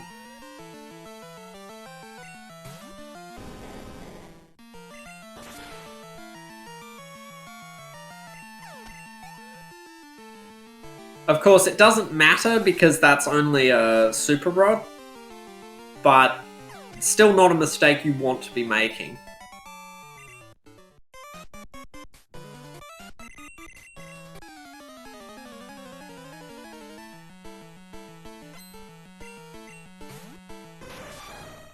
We know Mounty talked to Jasmine. I'm wondering if Rob just talked to her. Rob has not visited the pharmacy yet.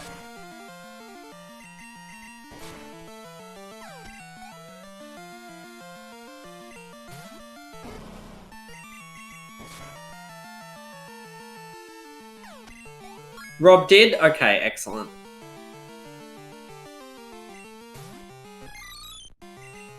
Unknown N.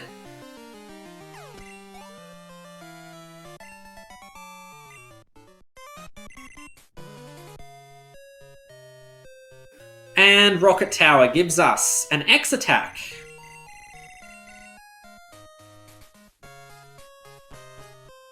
Oh, Rob hit the Sailor optional on the way out of Olive.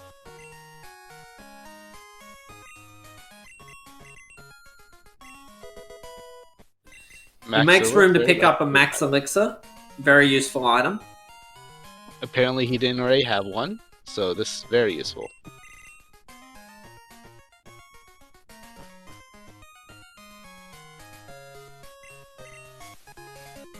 And the Hive badge is on the green-haired girl in Rocket Tower.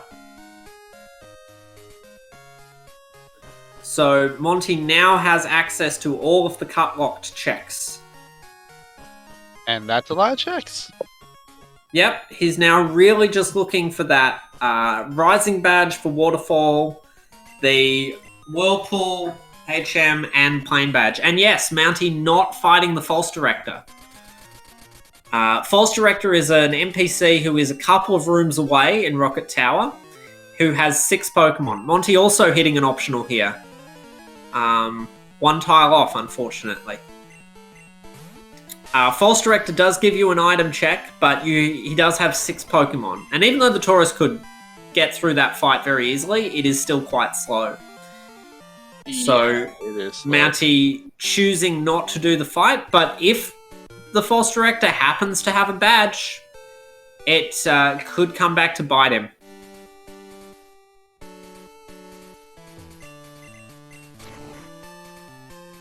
Unless it's not. But there's no way of knowing, apart from checking everything. So we'll see. We are getting the Kimono Girls check. Yes, Rob is fighting the Kimono Girls. So Rob doing a more thorough sweep through North Johto here, not leaving anything on the table. On Clear Bell.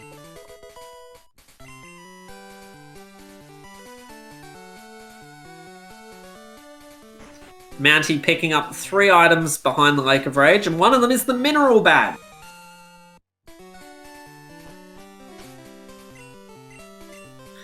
The only Johto badge that does not unlock any HM usage. Overworld moves. What's that? Oh, I said HM usage. Yeah, So- it doesn't unlock any HMs. But it is still required. And there's Whirlpool.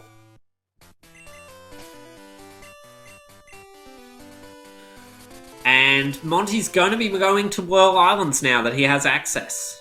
That is exactly what most people would do here.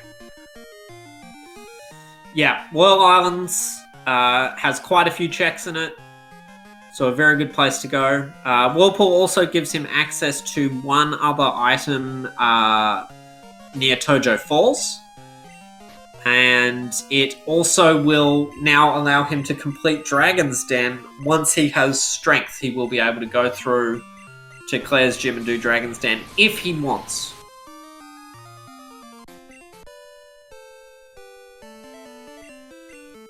He doesn't have Silver Wing, so we're not going to get the Lugia check. But he doesn't need the Lugia check. He doesn't need the Lugia check.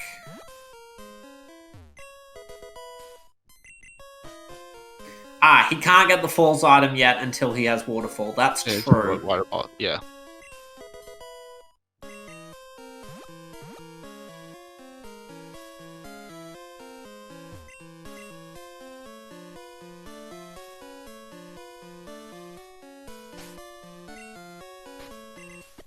It looks like the runners are neck and neck, but they're in different caves. And there's the clear bell for Mountie. I didn't see what the kimono girls had. I don't think the kimono girls had anything, but I also didn't see.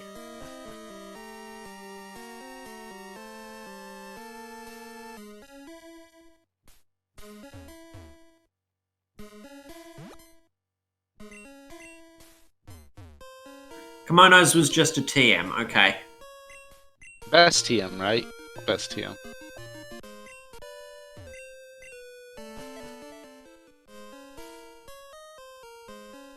Rob going to check the surf locked items. We know that there's nothing here, but this is a very sensible thing to do.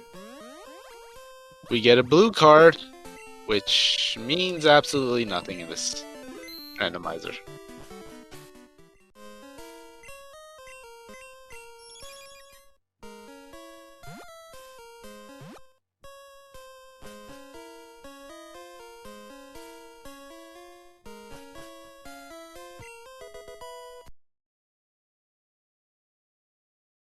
Okay, so just clear bell in the Whirl Islands. Meaning Monty should go to Tin Tower next. Although he will have to do Morty's gym. No, he won't, because he's done Rocket Tower. Yeah, so Morty can potentially be a scam, having already done Rocket Tower. But he's not going to Tin Tower. He is going to get the cut locked item near Fuchsia. There are still a few easy to get cut locked items that he's probably going to get first, like this one, the one after the Nugget Gauntlet, and let's see what else. That's all I can think of right now. Yeah, he can get the two other items that are south of Lavender now. Ah, yes, those are very valuable.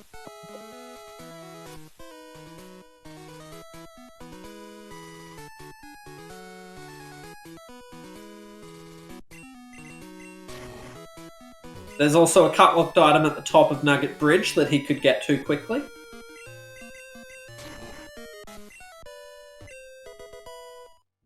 We find the lost item.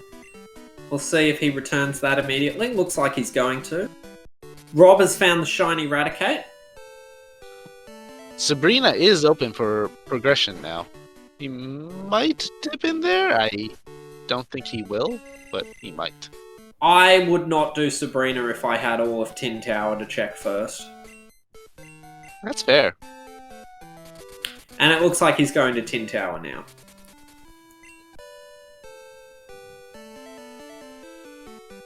So I don't think he did check the item above Nugget Bridge. No, he did not.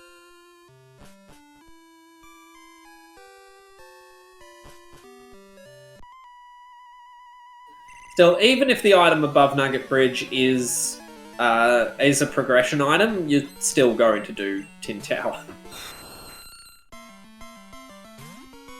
There's just too many checks here.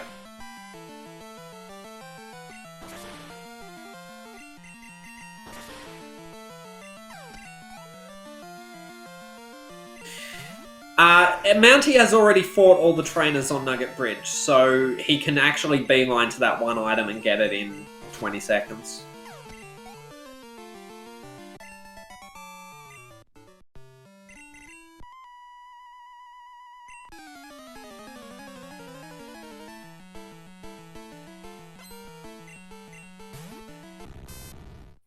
I'm looking at his stream and he has not marked that, so he does know it's there. I was a little afraid he might have marked it.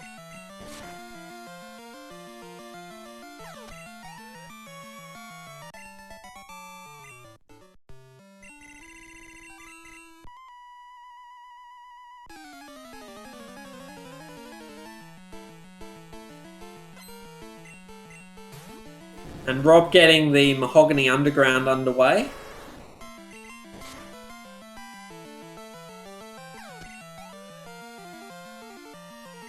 We know there is an item next to this trainer. I think it was the Volcano Badge.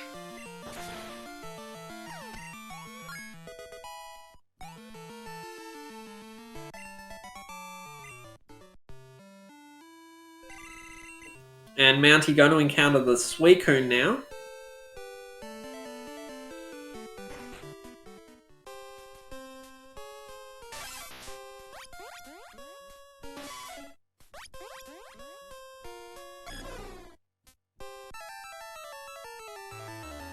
I'm hopeless at cries. It's a Celebi!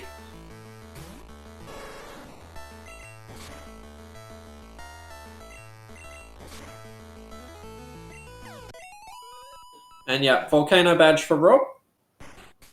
As I recall, the only key item down here.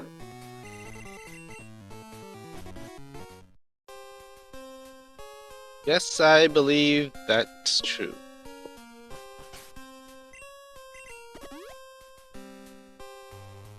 And there's the mystery egg for Rob, which we know is also a required item. Now let's see what Mounty finds up here.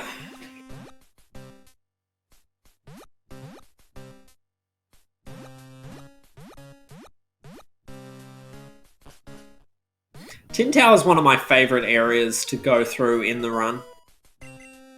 It feels very satisfying when you know the route for checking all the items optimally.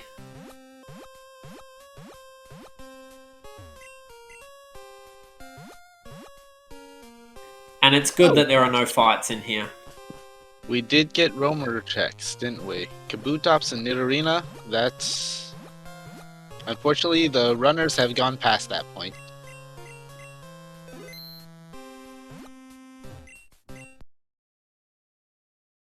So Monty's save scumming that one item check to get back over that one-way ledge. A very nice little trick for anyone who doesn't know it. And that's strength access. And there's the plain badge. That is definitely the item Monty wanted to see the most. He is now going to have access to... He'll have access to everything in the Ruins of Alph by the time he's fought the Ho-Oh here. He will have access to Chuck's Gym. He will have access to Ice Path.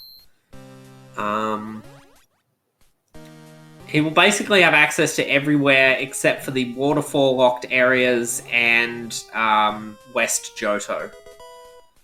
Or West Kanto. Judging by his pattern so far, I would not be surprised if Ice Path was his next destination. Ice Path is very dense. When you take all the checks in Ice Path plus Dark Cave plus Route 45. And he has Dragon's Den available to him now as well. And it leads to so many checks. I would do... If I was him, I would do Ruins of Alph first, once I'm out of here, because I can just get that completely done. And then I would go to Ice Path, yes.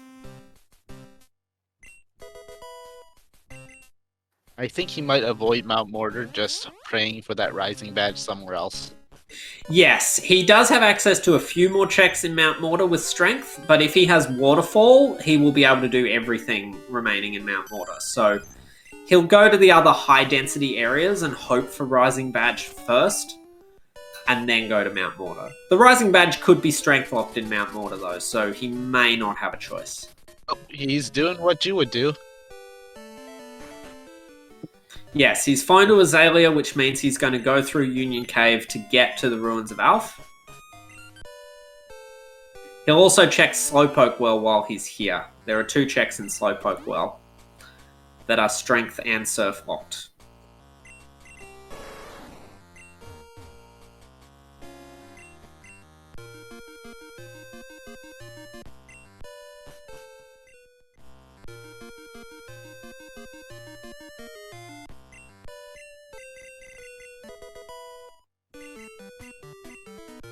And remember, unlike Rob the Gamer, Mountebank has not done the Violet side of Dark Cave, so Ice Path would also allow him to do that more efficiently. He still does not have Rock Smash. Oh, that's a good point. We haven't found TM08 at all, huh?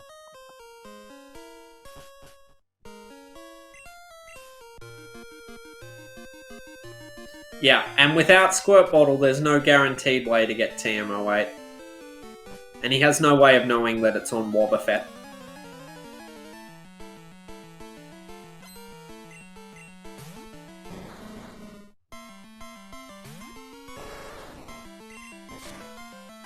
If one of the Rock Smash locked items had been something important, it could have given Rob a huge advantage in this race, but unfortunately it wasn't meant to be. That's always the risk when you go out of logic.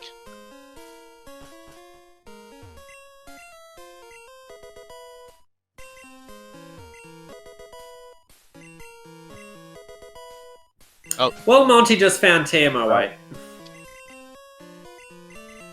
And he immediately teaches it.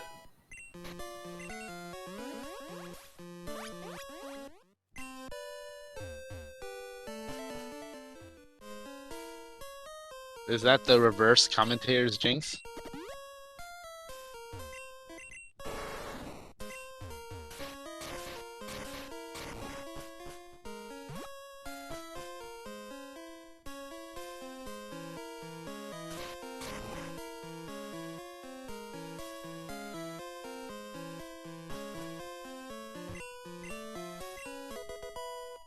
And the radio card for Monty. That's gonna... And the basement key!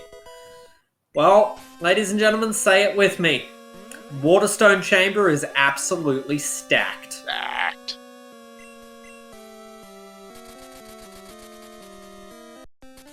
By the way, we never labeled him beating Team Rocket, did we?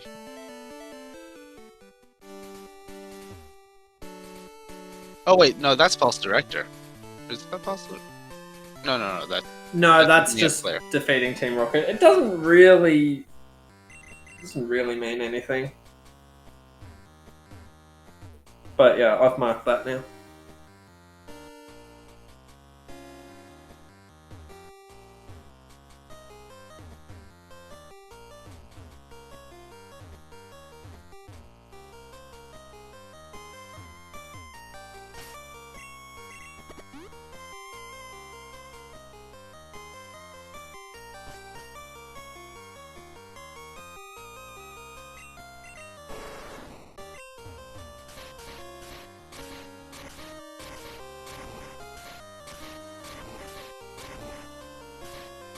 That's swag boulders.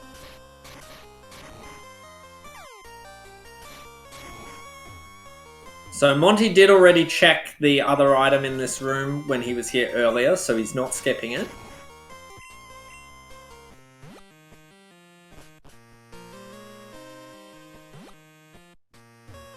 Rob the Gamer over there checking out Price's gym.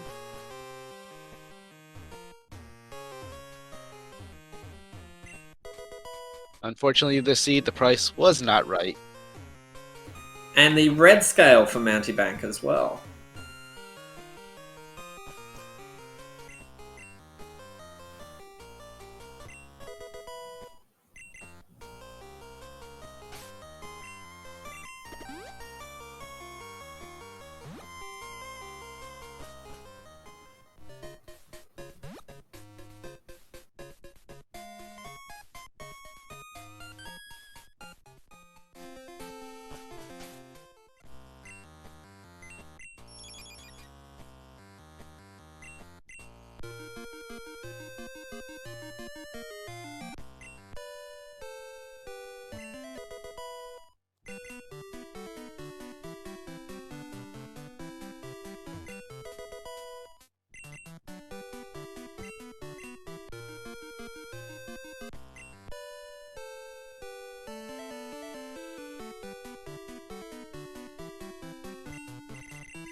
And yes, Monty gets the benefit of being able to do all of Dark Cave in one visit.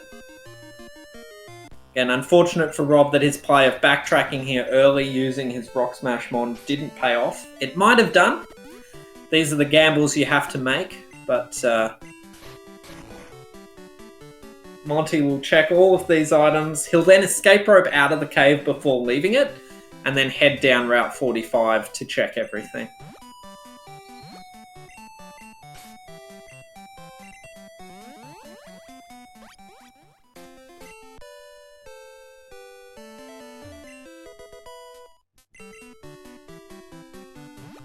Rob also doing the early part of Ice Path here without Plane Badge yet.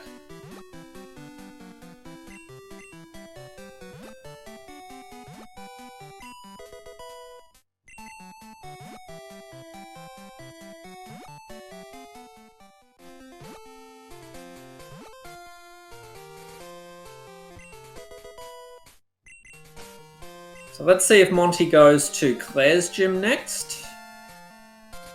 No, he's going to Wake the Snorlax, of course, of course.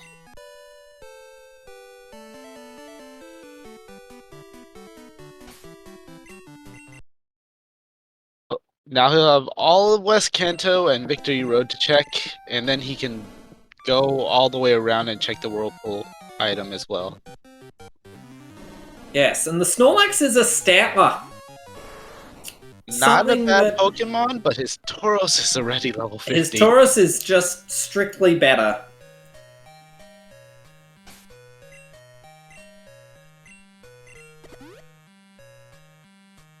Rob getting his good rod, finding out that unfortunately the rest of the base was pretty much empty. Marsh badge for Mountebank as soon as he exits Diglett Cave. So just 4 more badges required for now for Monty, but one of them is the Rising badge, which will unlock a few checks. I would not be old man hoping that's last.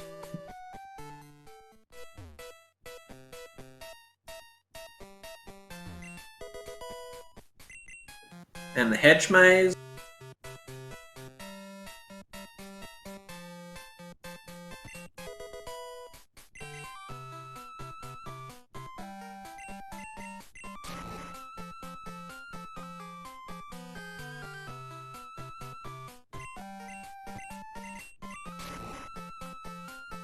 Okay, Rob picked up the Boulder badge and now making his way into the Rocket Tower sequence.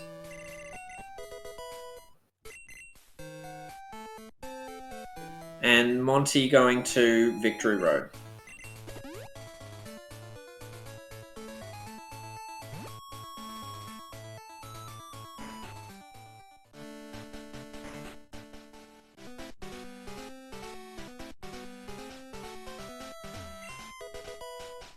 There's the Silver Wing for Mounty.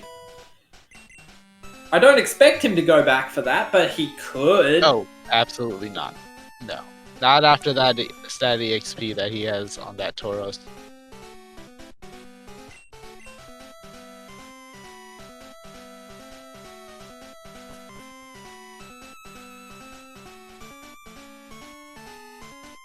There's maybe a list of 1 Pokemon I would switch it out for, and that's just not good odds.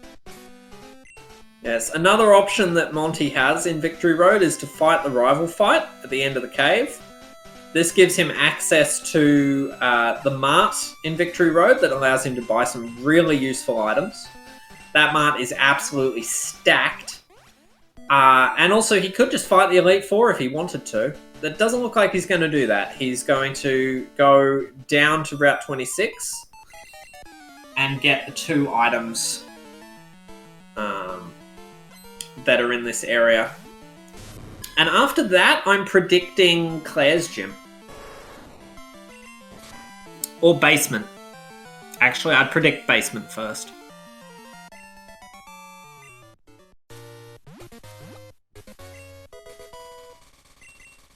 Yeah, that's exactly it. There's the time loss there for going back to Whirl Islands.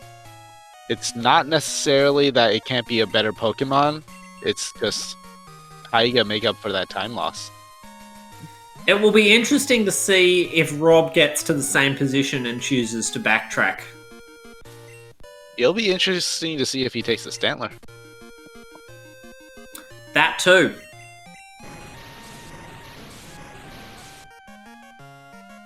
I think the Stantler would be a good upgrade for Rob to take. As we see, the Cascade badge was behind the Whirlpool. Never underestimate that check.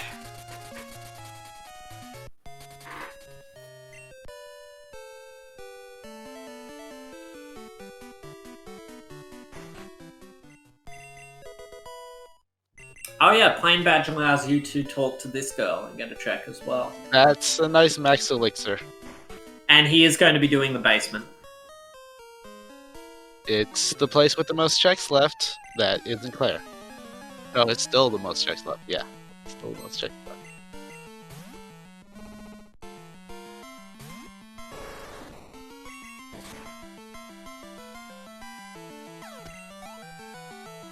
While yes, Darkrid, that is technically true. His Executor has been less than stellar. His Executor has been a bad influence on the other Pokemon in his party.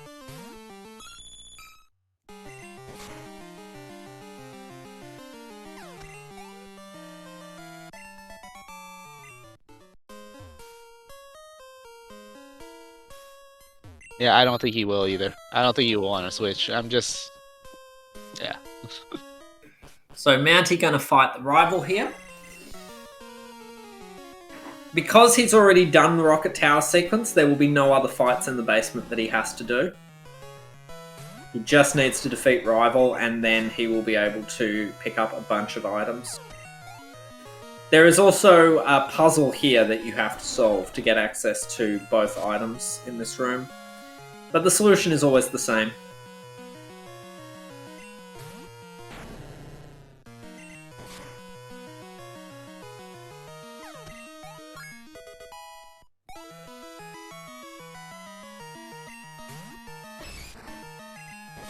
Of course, in the end, Red can have, I don't know, who knows, maybe a cross-chop, karate chop lead, and that might change things.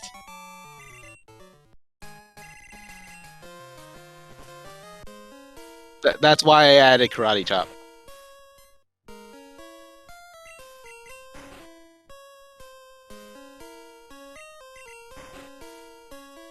So Monty doing the 1-2-1-3 solution.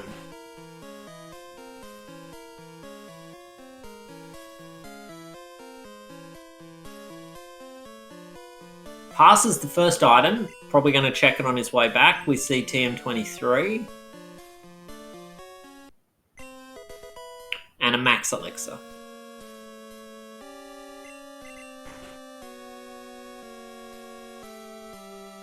He has been getting a lot of Max Elixirs lately.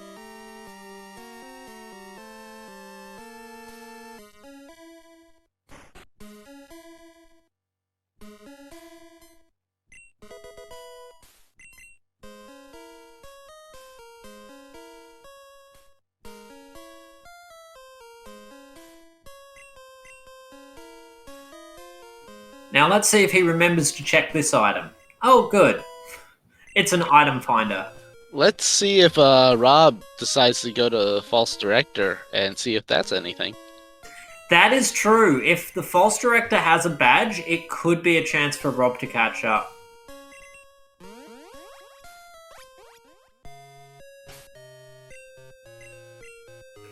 Hive badge for Rob. And Rob is going to fight the False Director. So let's see if this gets Rob back into the match.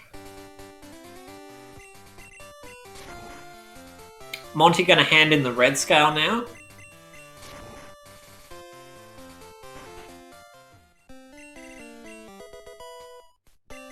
Well, Psychic was completely broken in Gen 1, to be fair.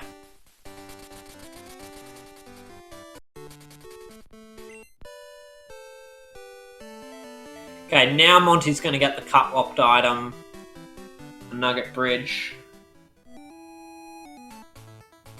After this, he might fight Claire's Gym. In vanilla Pokemon, Smeargle learns Sketch, which means it basically has the ability to learn any move in the game. In Randomizer, every Pokemon has the ability to learn any move in the game. So Smeargle has nothing going for it whatsoever. Monty's going to check the items in Burn Tower now. True, any Pokemon can learn any move, including Sketch. And Sketch is one of the best moves you can find in this game. As long as it doesn't fail. True. I've never actually seen someone successfully utilize Sketch, but it's good in theory. Oh, I've gotten that. I've gotten Psychic off it before. And Monty fighting the invisible rival. So because of the order in which he did some things and encountered Rival, I think because he triggered the cutscene in Olivine before coming in here, the Rival is actually invisible in the Burn Tower. But he is still there and the fight works the same way. It's just that his sprite doesn't load. Unfortunately for Rob the Gamer, False Director did not give anything. That is a great shame.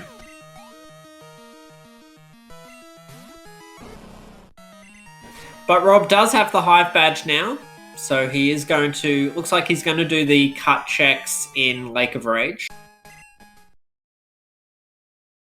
This will give him the Marsh badge, or the Mineral badge, if I recall correctly. Time to hear roamers again.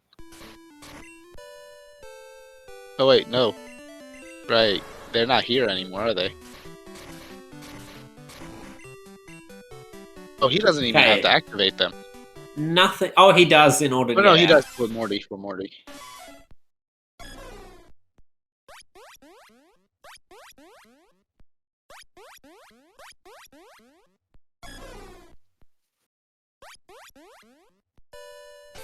And I apologize, I might have talked over that.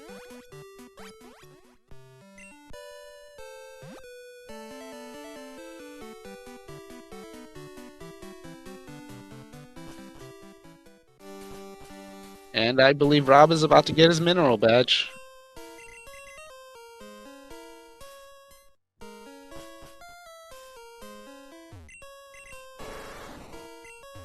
So, mineral badge for Rob. Monty now is going to do the strength locked checks in Mount Mortar, having not found Rising Badge yet. So we'll see if Rising Badge was in here all along.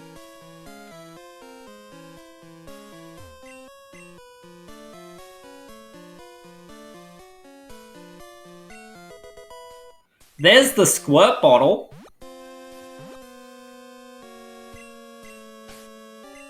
That is a check all on its own.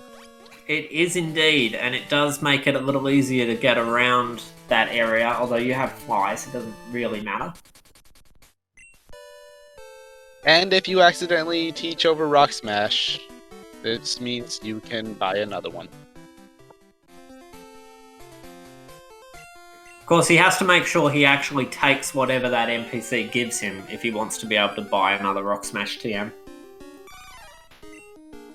A primate! That would have been nice early on. Unfortunately, it is not early on.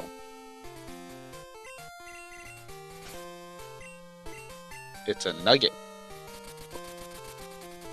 And Monty makes no effort to actually obtain the nugget from him, so he's confident that he's not going to.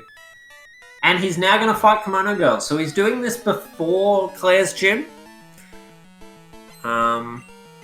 And before Brock, before Blue or Blaine. And before Sabrina.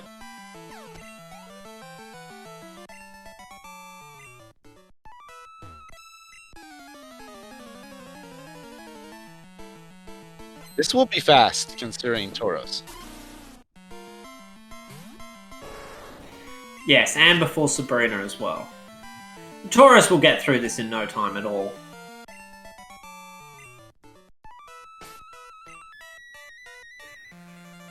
Yes, at this point, Monty just wants to see Rising. He'll be hoping he doesn't see Secret Potion. Can spare him another trip up the lighthouse. Interesting seeing Mountebank giving calciums to Tauros. Calciums, of course, raising special attack. Well, it is using Surf. It is.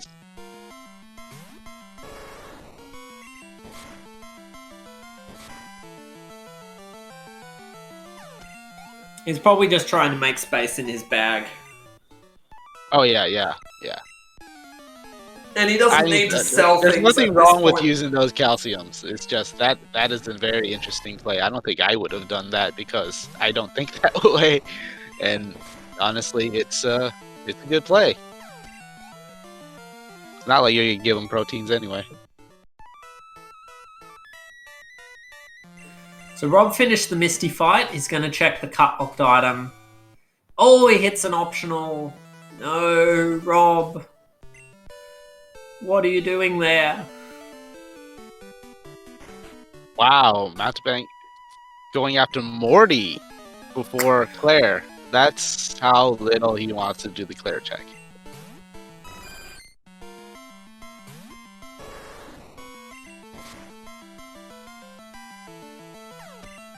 Well, Yes, Morty did have... but There is a chance in here, so we get something out of it.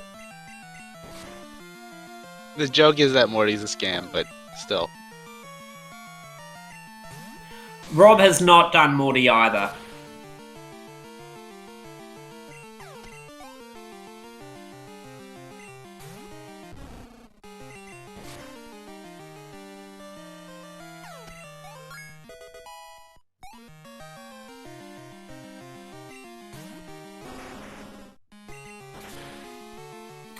Dragon's Den does give 5 items, whereas Morty only gives 2.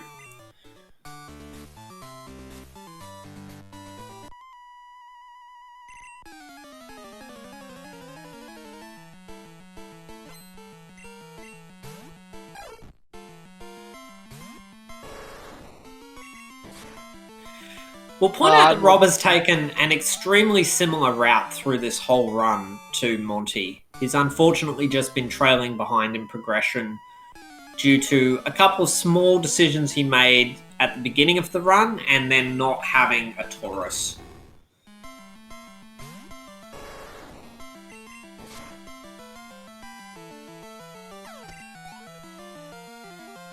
But Rob has not made any substantial routing mistakes. He's just not gotten through everything quite as efficiently as Monty has.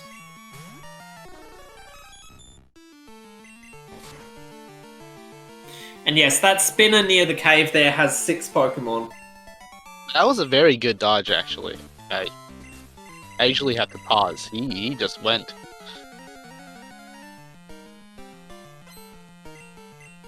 I try to hug that right-hand wall coming down so that I've already passed him once before he's on screen.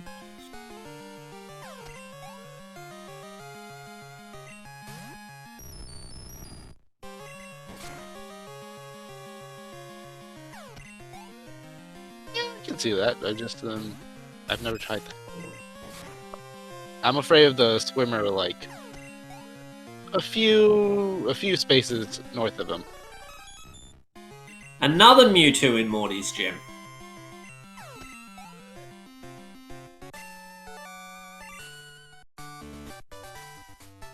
And thank you, yes, Rob has got HMO 6. We did not mark that. Full heal, and so yeah, nothing on Morty.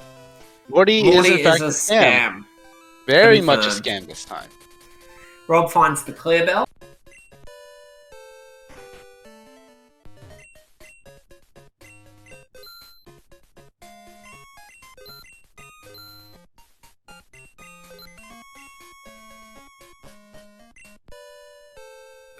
And now Monty's going to be doing Claire. So, we will find out if Claire is indeed the progression or if the last 3 badges are all tucked away in West Johto.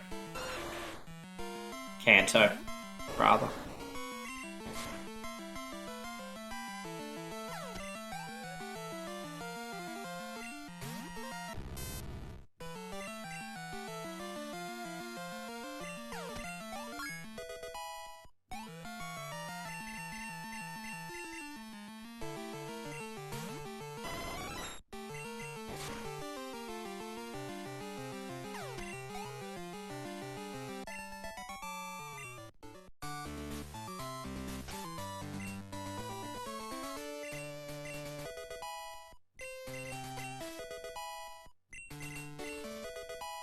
And we are using our rare candies on the Taurus now. This is interesting. I certainly don't think Taurus needed them to get through these fights. Well, the extra power wouldn't hurt against Claire's level 40. Plus, I think he was just efficient level-wise, so he chose now to use them.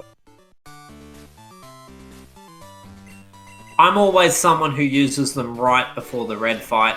But, yeah, it's not a bad time to use them by any means. You just might get a little less XP by the end of the run than if he'd held off.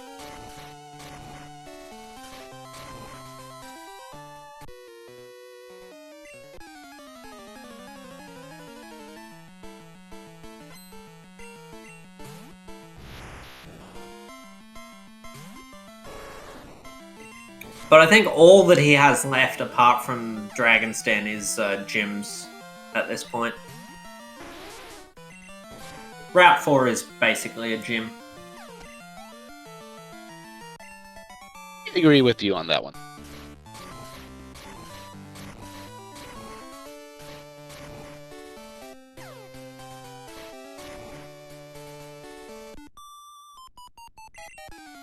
And, of course, the Mega Gym, that is the Elite Four as well. Yes. If he finds Rising Badge, that does give him one free check with Elm. But other than that, it's all gym-based. Oh, there's a secret potion still available as well. Yeah, which just gives him access to a gym.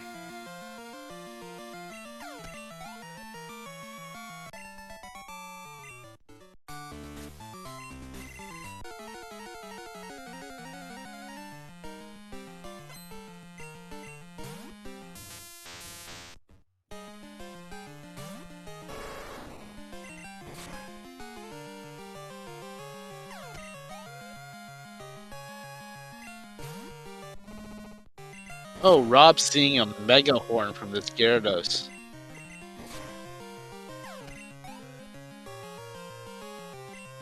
And Mega Horn 4 times super effective against Executor. Even though the Gyarados was 18 levels lower.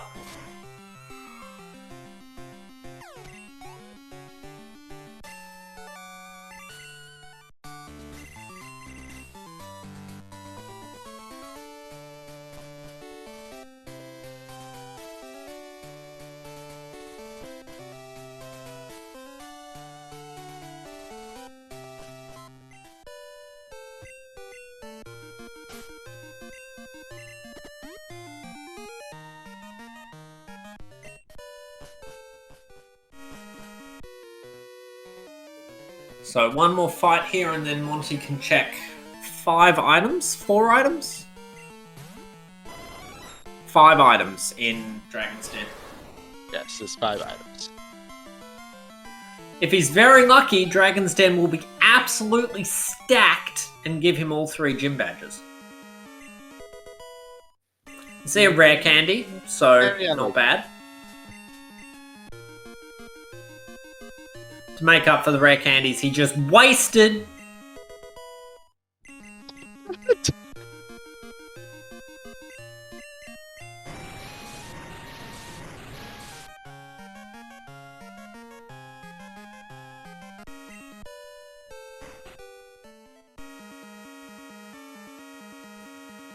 But can Monty pass the quiz? Does he have the values to be a Pokemon trainer?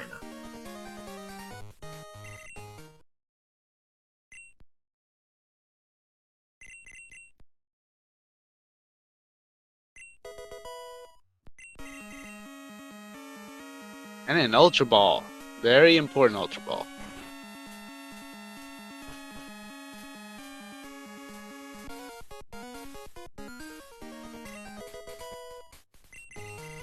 One more item here. Last item.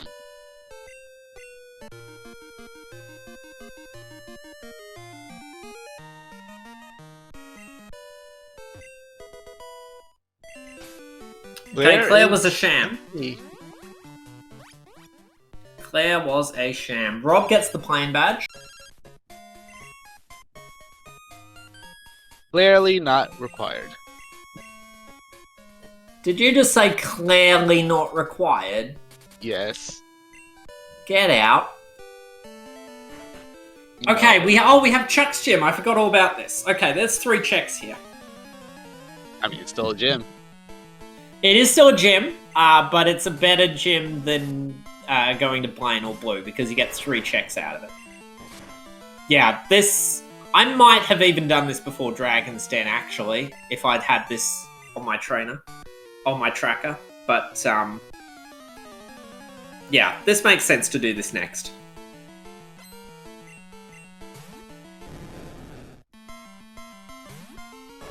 Brock, Blaine, Blue, Chuck, Sabrina, Elite Four, and Route 4. And Erica. You say Erica? And Erica, yes. They've never gone to Erica. Erica has 2 checks, so that might be the next one after this. Still hasn't done the false director check, though we know that's a sham. Yes, hopefully Mounty will maintain his avoidance of false director on principle. But if he does go that way, then we know to go and get a drink.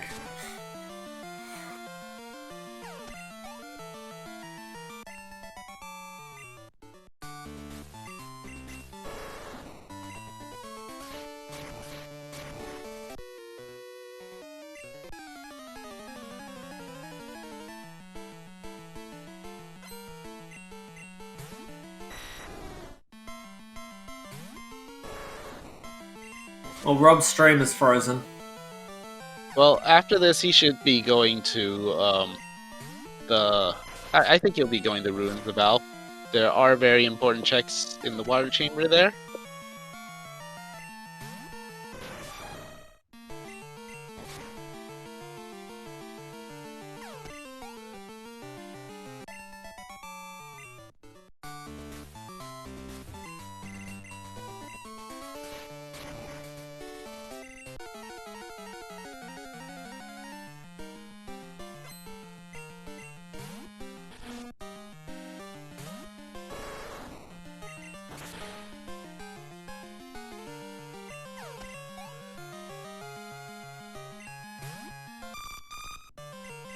Oh, Ice Path for Rob.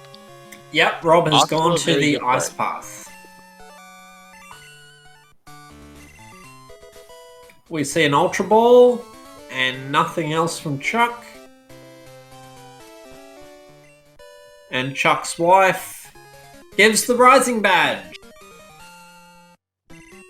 So we should see Monty fly to Elm next. Elm or Mount Mortar? Oh yes, Mount Mortar. I'd probably do Elm first. Just because it's quick. No, well, it's... But with 2 badges remaining, perhaps not. 7 checks here, at least?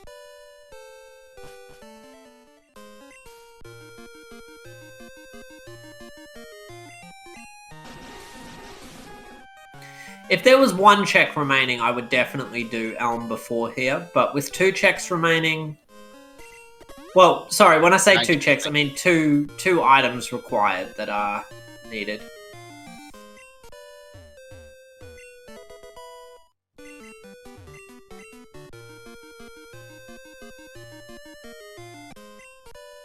And red scale for Rob.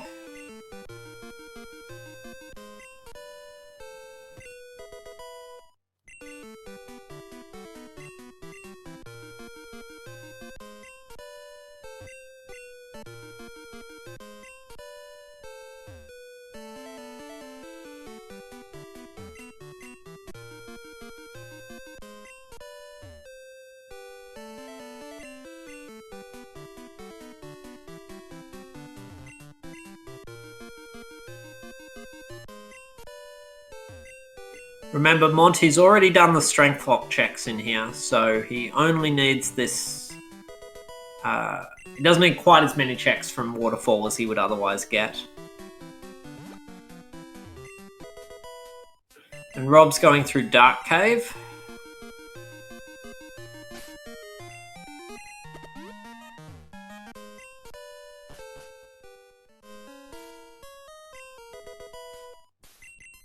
That's a very late dig. Dig TM. You could still teach that to the Tauros. I maintain that it's a good move. It's a little slow.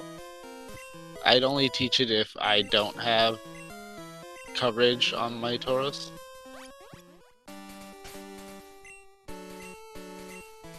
So yeah, Waterfall was a scam. And he's not going to Elm, he's going directly to Brock. So the next question is, does he do Route 4 after Brock? Because Brock can't give him both the badges that he needs.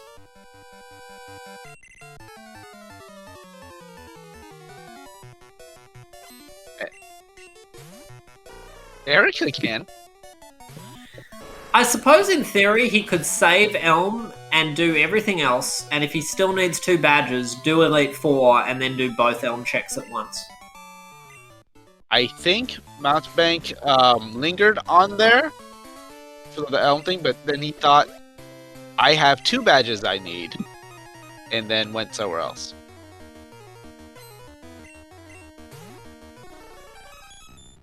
Another Mewtwo. Okay, Rob's going to make his way to the Waterstone Hidden Chamber now. He's going to do Slowpoke Well first, and then go to Ruins Valve.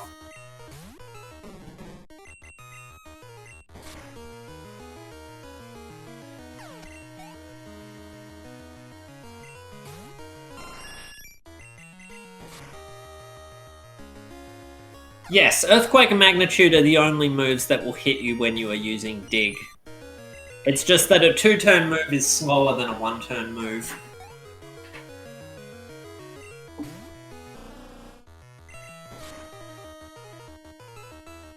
That's true. If Elm has the secret potion on the Rising Badge check, and then Jasmine has the last 2 badges, doing Elite 4 first would be very slow. Brock gives TM 50. That is nothing.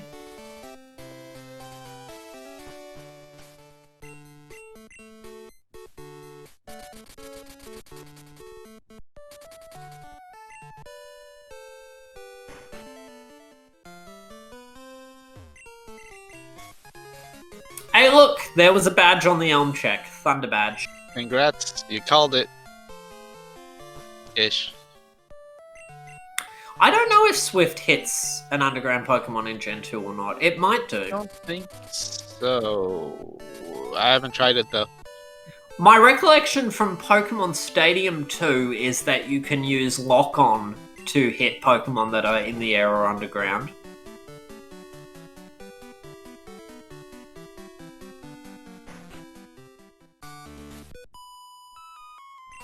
And we're getting the Erica check from Mountebank. We all know Pokemon Stadium 2 is the best Pokemon game ever made.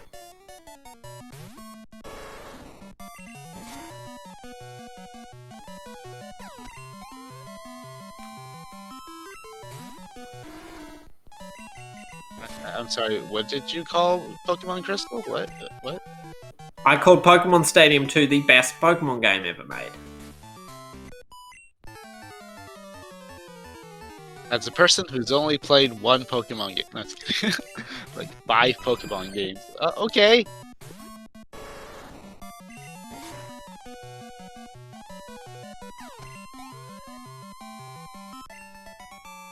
And Rob should be getting his very valuable key items here. Which ones were they? Basement key and radio card.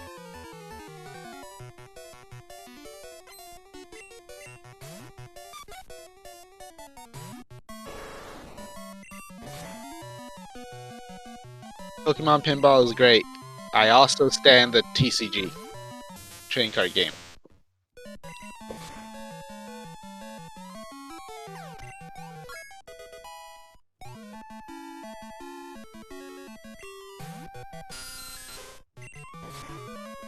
Actually, the best Pokemon game is Pokemon Sleep. It just hasn't come out yet.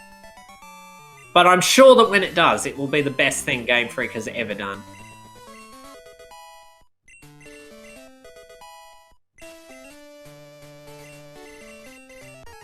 Monty finishing up Erica's gym now.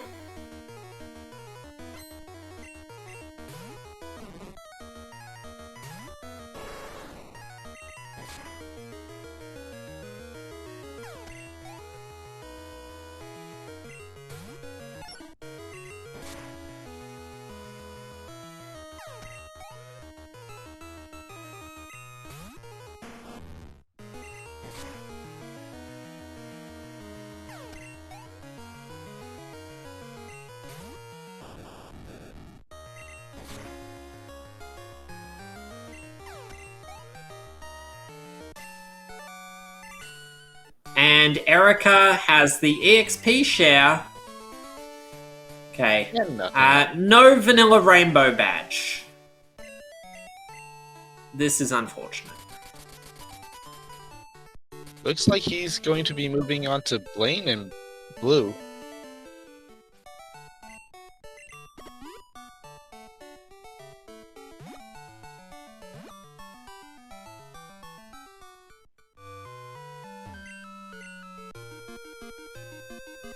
Blaine is a fairly quick check, to be fair.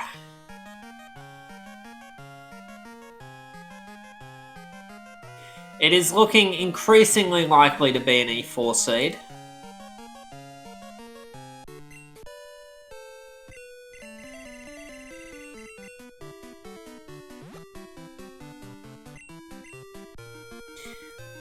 It depends when the secret potion turns up, because there are 2 checks behind the secret potion. And no, we haven't seen Route 4 yet.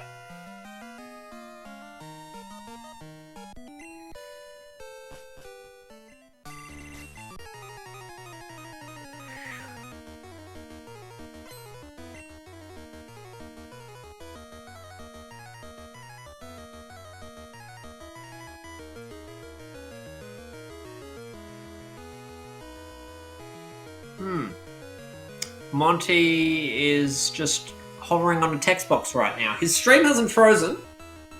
His timer's still going. It's still animating. Something has distracted him. He's back. Yeah, he probably got distracted by something. Wow, that delay is a lot longer than I thought.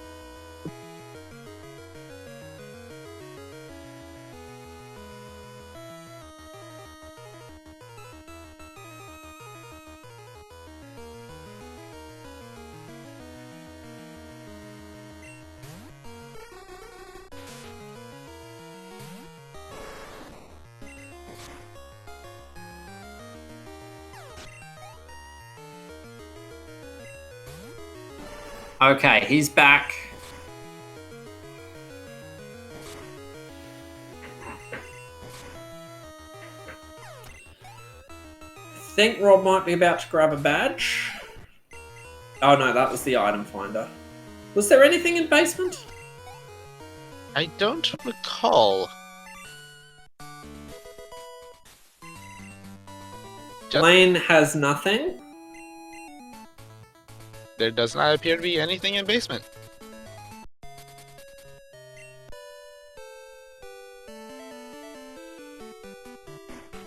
Oh no, Mounty's doing false director.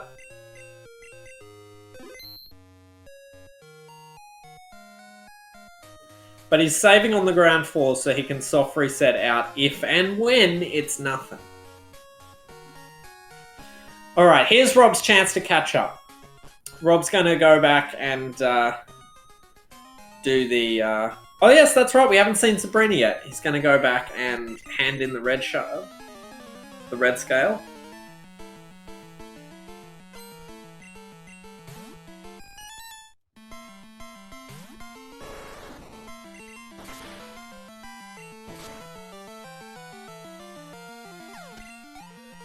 Okay, and Rob is now going to wake up the Snorlax.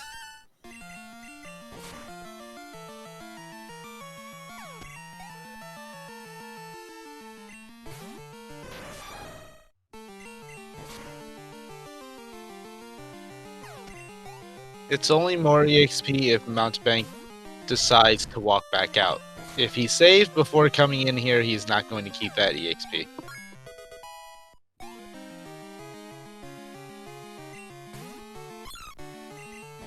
Okay, Rob gets the Marsh badge.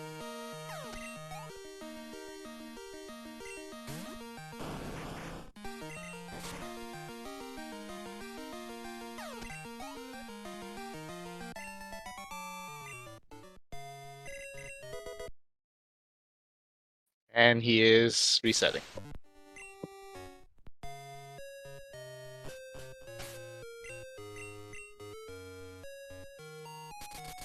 Okay, now he's going to fight Sabrina.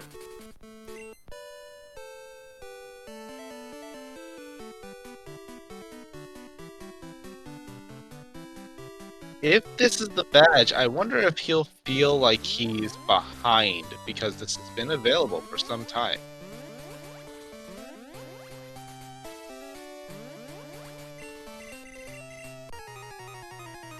I think generally if you hit go mode in 2 hours and under 40 minutes, you feel like you're probably doing pretty well.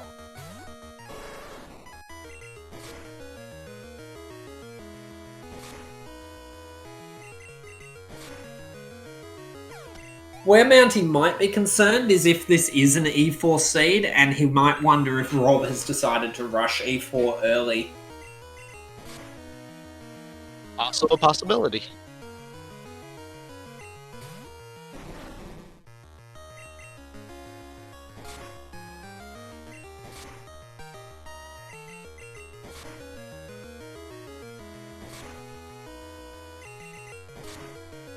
Rob's making his way to Blaine now.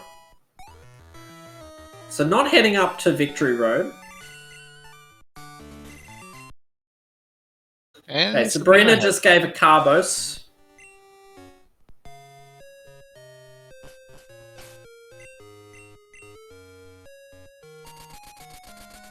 I think he's going to Route 4. He's heading to Route 4. So Route 4, blue, and then... It's Route 4, blue, or E4. Unless he finds the secret potion, and then he can go do Lighthouse.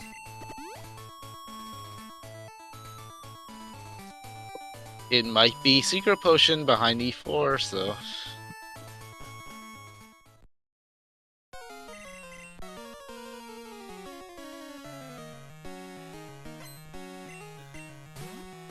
Yes, it could definitely be a hundo seed.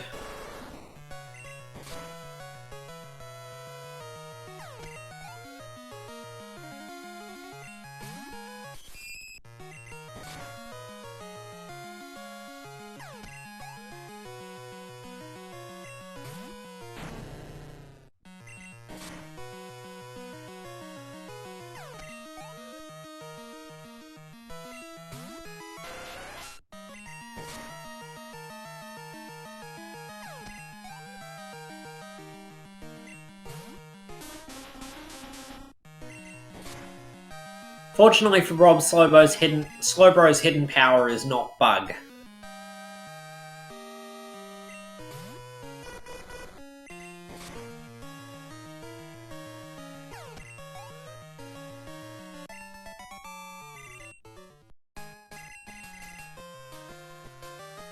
Mountebank making quick work of the rival fight.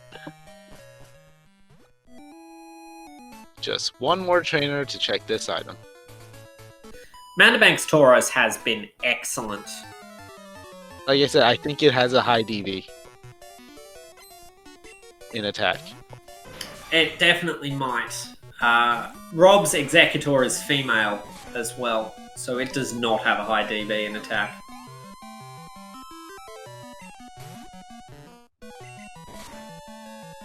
Rob also fighting the invisible rival now. Little did we know the rival was John Cena all along. And that's a rare candy. He is going to make some room for it. Oh, no, he's not. No, he's not. I think he had an upgrade in his bag. He could have tossed that out and grabbed the rare candy. He obviously has no issues with his levels right now. Even so, but... he's going to go to blue. In his big Lego house. Now I can't unsee it, thank you. Are you telling me you've never realized that it's Lego before? No. No. I choose not to think about that. But it's so clearly Lego. I wonder how many times he's tripped in his gym. You would not walk around barefoot, I tell you that.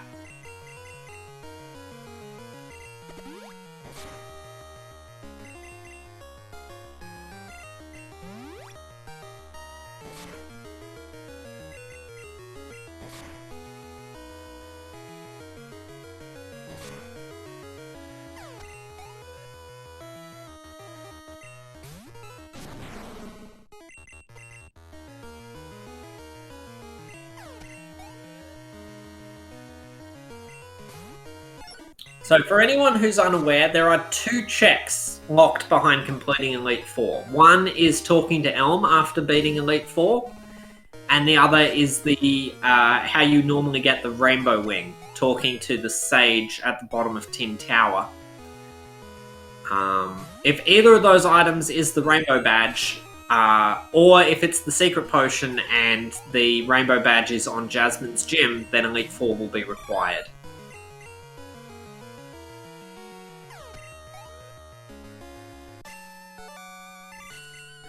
And Blue gives a HP up. Oh dear. So we are going more levels. We are going to the Elite Four, ladies and gentlemen. Oh, that's why he chose Blue over Route 4 over Blue. Probably just for this convenient.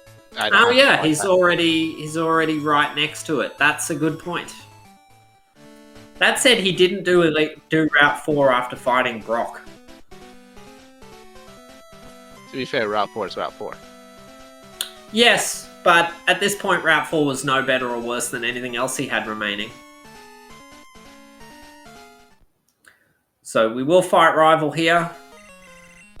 He'll do his last bit of shopping, and then he'll get into the Route 4. Into the Elite Four.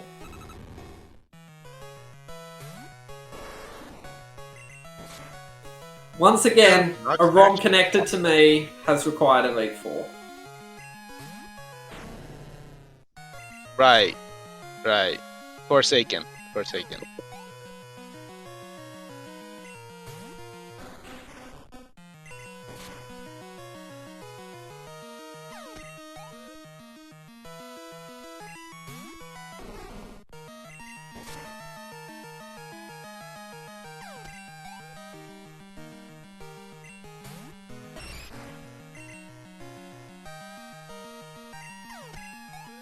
Unfortunately for Rob, Morty is a scam.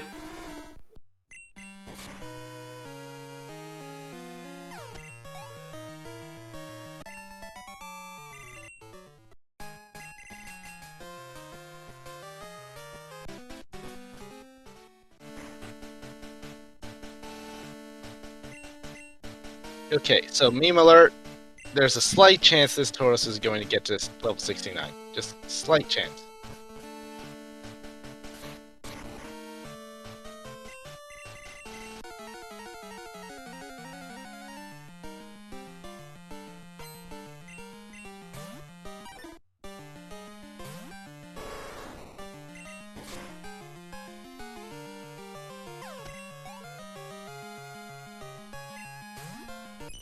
The real question is, will this be a hundo seed? If the Rainbow Badge is behind Secret Potion, then we will see Mounty complete every check in the game.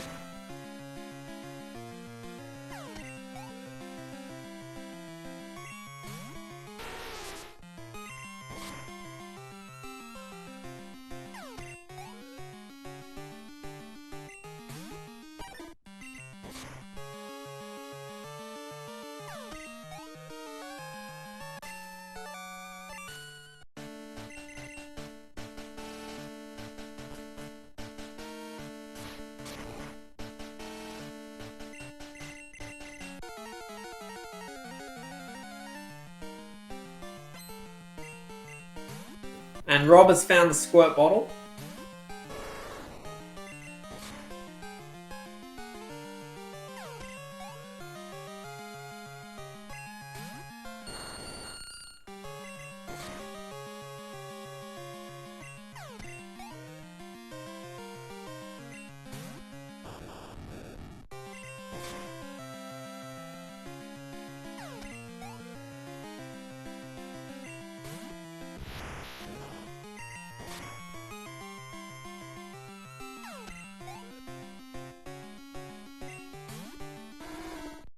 Rob heading to the Goldenrod department store.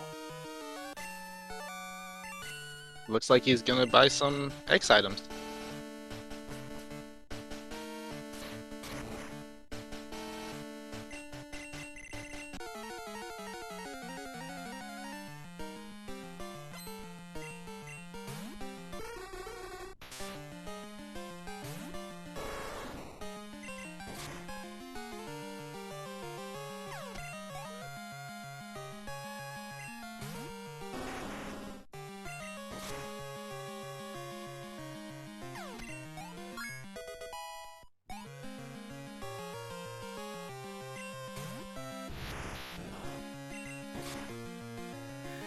Well, Despay, Rob only has about 130,000 Poké Dollars, so, you know, he needs the cash.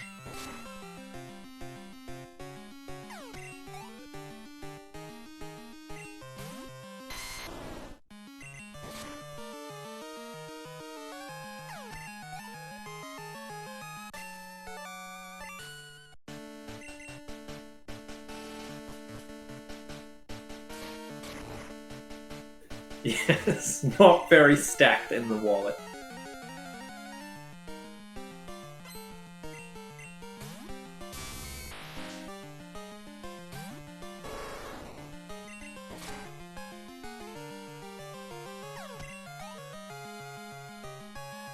I am glad that I'm not the only person to get a hundo run on their race. Well, we haven't quite seen that yet. That is true. Secret potion, yeah, could be in Mount Silver. So.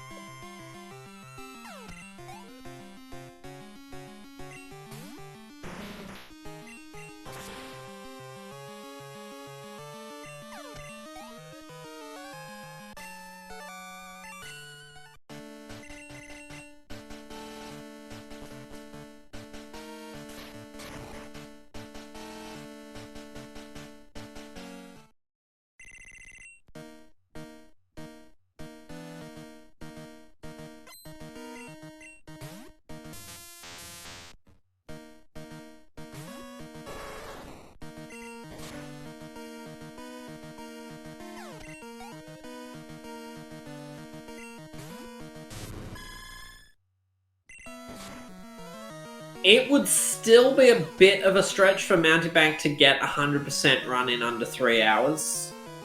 In fact, I don't think he can from here. If he has to go through Jasmine Lighthouse, Yeah. and no, that's not gonna happen. Yeah, climbing Lighthouse and defeating Jasmine. There's a whole cutscene after the Lance fight.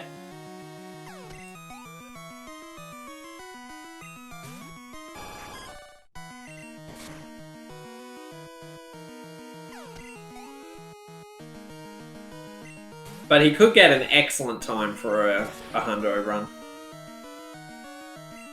Oh yeah, he should definitely be clocking in under 310 here, unless there's a very rough red fight.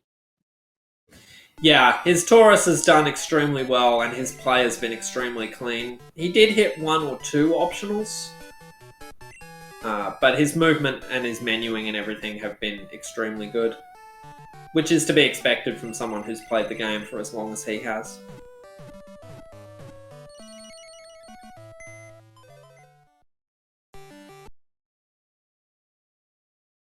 Now to see what we get. Moment of truth.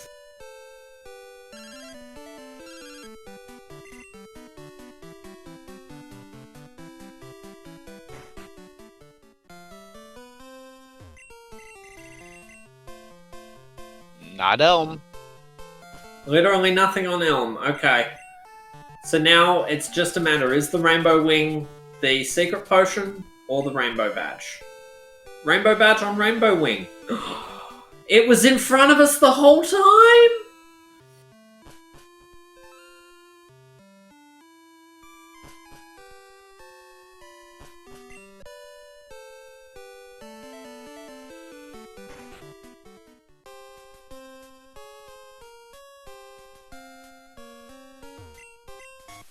There it goes! There it is.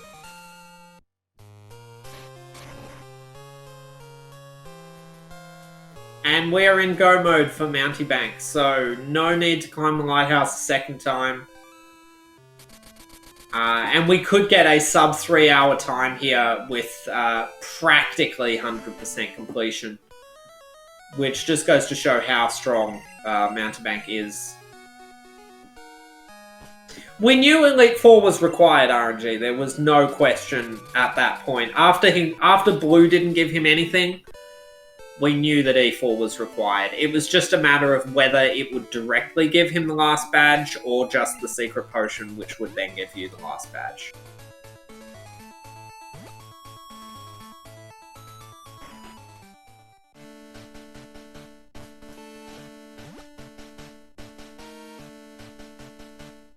Well, Kilda had to commentate on it, so it's obviously going to be an Elite Four seed. Obviously. The whole point of full item rando over key item rando is that you're so much less likely to require E4.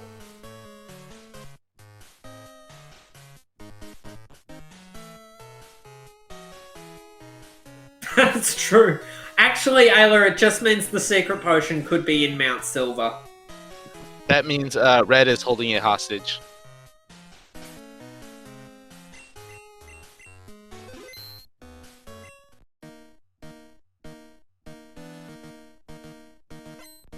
Here we go. The leader's a Starmie. That's a strong Pokemon. We set up a guard spec. Ooh, okay. Fury Cutter. That could be annoying. And Present. Present deals a random amount of damage, which can be a negative amount of damage. It also has Stab Water Gun. We're setting up our X attacks. We're not going for any X defense. We're just letting the Starmie do its thing. It should still be pretty decent.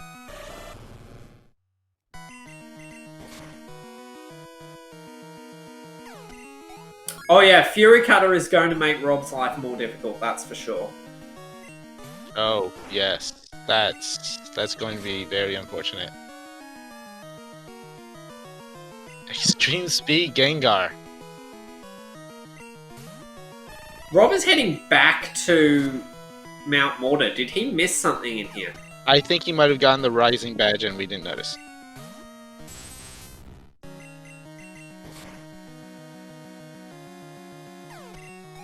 Obviously, he got the Rising Badge and we didn't notice.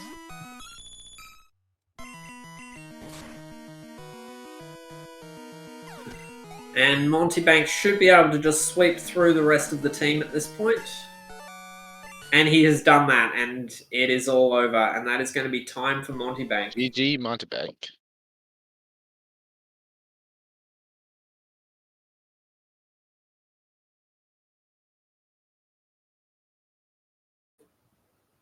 And I think the Taurus had 12 attack DV. Yep, it was a very good Tauros. I could kind of sense it when it was just going like crazy.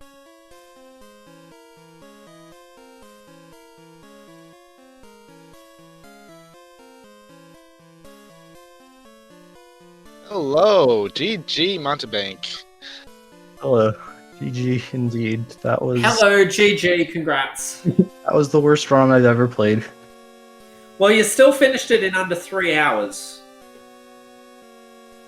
Yeah, kind of surprising actually. Given that it would have been 100% if the secret potion wasn't Mount Silver, but Yeah, we were thinking it might be a hundo seed. multiple times I was down to the last check, and that's where. And the Rob progression has forfeited. I could count actually 3 different times during this race where I was down to the exact last check. Welcome in, Rob. GG. GG Rob the Gamer. GG, Rob. So there is a question that I think everyone would like the answer to. Yep. You both went to Vermilion Harbour to main switch pretty early in the run. Yep. You both encountered the Taurus. Mountebank caught it and mained it. And Rob, you ran away from it and mained an Execute. Oh, no. Well, I really don't like running physical games. That explains a lot. That was a big part of it. I really don't like running physical means. And at the time, we didn't have strength.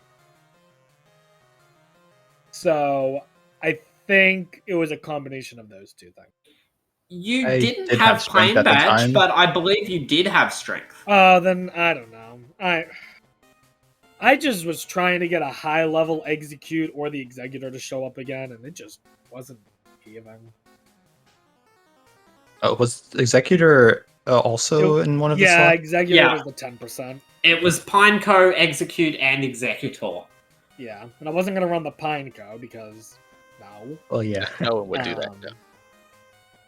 I don't know. Me looking for the main, that was the most frustrating I've ever had looking for a main. Because I knew what I wanted. I wanted the Execute, and I just was looking for one that was like level 35 or higher. That's true. Your Tauros was No. only 30. Well, I was no, not I caught finding anything. I caught a second Tauros. It was 30, Yeah. which was 34. Yeah, it was 34. Yeah, the only high level thing that I saw was Pineco. I was like, are you kidding me? The other thing, Rob, is that Red had a level 81 Starmie with Fury Cutter. Oh no! That would not have been a good time for your Executor. And I also, would've Rob, been X defending a bunch, yeah. And also, Rob, the Rainbow Badge was on the Rainbow Wing check, so Elite 4 was required. Oh, yuck! Wait. So, Yeah. alright, then wait. At what point did you do E4, and at what point did you do Nugget was- Hedge? I'm curious. I did Nugget Hedge before Surge, but it was the second to last thing I okay. did. Alright, I did Nugget Hedge before Surge as well, but I did it well before. And So, E4 was the like- very last thing I did. Okay, so it was just a matter of clearing out checks faster. Okay, fair enough. What about the other badges that I needed? Oh, what else were you missing? He's Cascade missing- and Thunder. Yeah, Cascade and Thunder. Oh, I those are don't amusing. remember where those were. I remember one or more badges was in Elmslav. Oh, and one was on Chuck's wife. Yep, No, that Rising was on badge, Chuck's and I life. just got that. And Rising actually led to a badge, and I think it was Thunder in Elmslav. Okay, so I wasn't that far behind for Thunder then. I was in the middle of doing the Mortar Waterfall chucks. Oh no, that's what the common slot was in the Cascade harbor that I was never saw. Whirlpool check near Tojo Falls. Oh, right, that one. So wait, so one of them was on Elm and one was on the Whirlpool chuck there? Yeah. Yeah. Both of those chucks were immediately on my list after where I was. But E4, it would have been a while before I did that. Yeah. Monty did literally everything else to avoid E4. At the point when he did E4, it was just a matter of, does E4 give you the rainbow badge directly, or does it give you the secret potion, and then the secret potion is on? And then the rising badge would have been, the rainbow badge would have been on Jasmine. Fair enough. So, I feel like I know I had a decent amount of chucks left, but realistically, I think I was about 15 to 20. yeah, Monty just... I guess I know me personally, I probably would have done E4 before Claire. Because my logic at that point would have been, if he's not done, then it's probably E4. Yeah, that's what I was afraid of the whole time, because I thought there was a pretty good chance you would have done E4. It was just a matter of how far behind you were. I did Nugget Hedge pretty quickly, because I knew for two reasons. For one, I knew I was gonna kind of need a Hail Mary in this match to win. And two, I knew I needed the experience. Oh yeah. Definitely worth doing for the experience. Yeah, if I even tried to do Surge before Nugget Hedge, it would have been impossible. So I would have been banking this entire time that you had done Surge before Nugget Hedge, and just were not going to touch a Nugget Hedge like at all. Oh no, I've gotten hard-walled by Surge. Yeah, so and I then think he just becomes free after stuck on Nugget the Hedge. Like, because you have to do Hedge first for the Surge experience. was what, your last check, as you said? Yeah. Yes. Surge was your last, and it was my second to last. I actually did Misty before Surge. Yeah. Yeah, I skipped Misty because I was getting wrecked by Fire Blast. Oh, right, execute problems. When Mounty did Surge, Mounty could have done Sabrina, but Sabrina was not in Logic yet. Because you only had 6 badges. But that doesn't mean she couldn't have had a badge or some other progression. She could have had an important item, but she would not have had the progression that the Logic expects. Right. Yeah, so Surge was guaranteed to be something at that point. But yeah, Rob really didn't make any misplays or routing mistakes other than running away from a Tauros? I would. Oh God, Ursaring was in that water too. It's Are you Ursaring's kidding the 10%, Croconaut's the 60. That's go figure. I never saw a Croconaut. I was looking for it. That's why I stuck around after catching the first Tauros. I mean, I assumed the Tauros was the common because you ran into like 3. no. It was the only thing either of you saw. The common is level 35 plus. Ah, okay. Well, fancy that. Yeah, okay. So if Rob had found an Ursaring, we could have had a very interesting race. Yeah, I'm probably would have been more inclined to run an Ursaring. I think Tauros is actually better than Ursaring, but the Ursaring had the levels, so that makes a huge difference. Yeah. The other interesting difference between your races was that Rob caught a Wobbuffet very early in like Dark Cave or Route 30, and it knew Rock Smash. Oh, interesting. So Rob was able to do the Rock Smash checks in Dark Cave very early. The Rock Smash mon was a Do Duo, so not really a main option there. But unfortunately, all those checks were nothing, so it didn't give Rob any advantage. But that could have been a huge advantage. Well, the one thing I was hoping that would give me an advantage on was the Ice Beam TM. Yeah, there was an Ice Beam TM in there. So I ended up going back for that later. Yes, we saw that because you went through and you saved before you did the cave. You did all the checks. There was nothing, so you reset and undid them, and then later you went back and did it again just to get the Ice Beam TM. Yeah. Also, going back to you saying I didn't really make too any big misplays. Maybe you guys are just being nice to me, so I'll call myself out. I think I hit a total of 8 optionals or something. It was bad.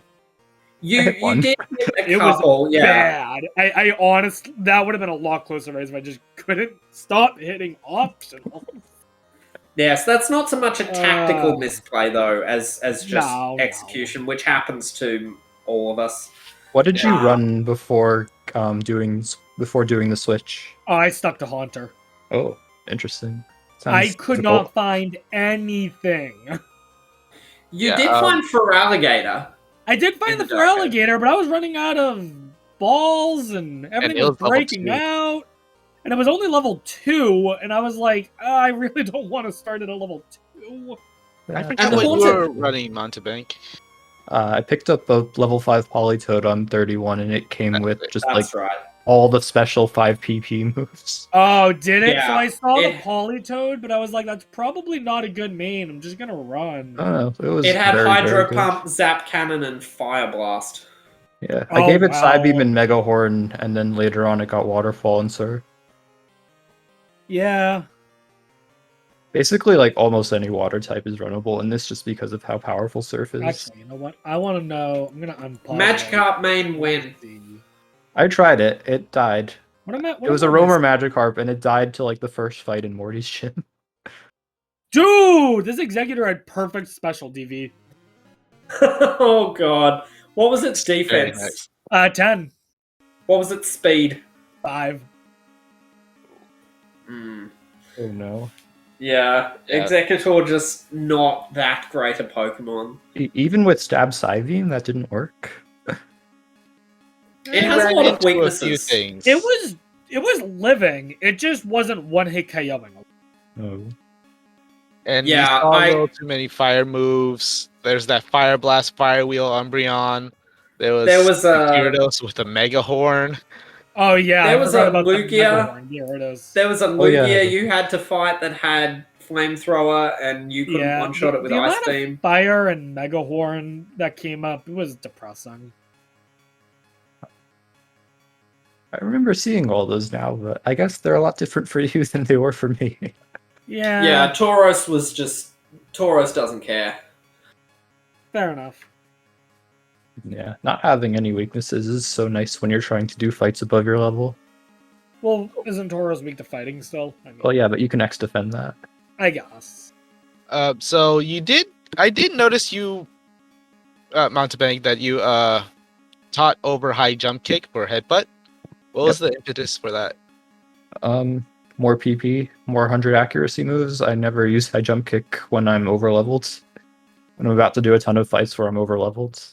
We talked about the PP. We think that high jump kick is 20 PP in this game. High jump kick misses, so you never actually want to use it. Yeah, that's true. It does have some inaccuracy. Don't watch what he did last night then, because I definitely used the heck out of it. Like, I think using a move that's less than 100 accuracy in fights where you're like very over leveled is just giving the opponent a chance to waste time. Like, if you miss and then they use sleep powder, or they might use like stun spore, or just some other troll move, and it could waste a lot of time where you just didn't really need the risk if you just used a different move. Yeah, I think it was completely fine to run dual stab on the Taurus. Just goes to show how good the Taurus's moveset was. You could afford to sacrifice coverage just to run headbutt. And it paid off. You got some very important flinches. Yeah, headbutt's just a nice utility move for that too. So you just flinch if you don't think you're going to kill, and then go for the strength. You know what kind of frustrates me about this ROM now that I really think about it? This ROM was a nearly 3-hour race despite early fly. Early fly is actually the scariest ROMs, because that's when the logic does the craziest things for progression. It certainly did. I mean, we ended up having to do Rocket Tower, Rocket Hideout, I believe was in logic. Nugget Hedge, E4 apparently. Mounty skipped False Director initially when doing Rocket Tower, and Rob did it immediately. So we were hoping, Rob, that False Director was going to have something, because that would have given you a bit of a leg up back into the race. Yeah. But it had nothing. And then eventually Mounty went back and checked it anyway, and we were like, no! Well, it's like the one check that I kind of did something similar with that one is the Rock Smash and Burn Tower. So I did Burn Tower, and I skipped the Rock Smash check because in my head I'm like, Squirt Bottle hasn't come up yet. It's probably not going to come up. Rock Smash is not going to be in logic, and there's no point in me wasting my time checking it. And then about 2 minutes later, I find Squirt Bottle. I'm like, are you kidding? And it still ended up being nothing, so. Yeah. Speaking of that early fly, though, were either of you actually tempted to skip Azalea? Because if you had, you would have missed that Storm Badge. Not the Storm Badge, pass. Bugsy had pass. Nope. No, Slowpoke, well, I mean. Oh, well, yeah, Storm Badge. But I mean, well, if you don't have Storm Badge, you're not going to skip Azalea. Yeah. If I don't have full fly access, I'm not skipping Azalea. And I did skip Bugsy for a bit, but I ended up going back and flying back for Bugsy.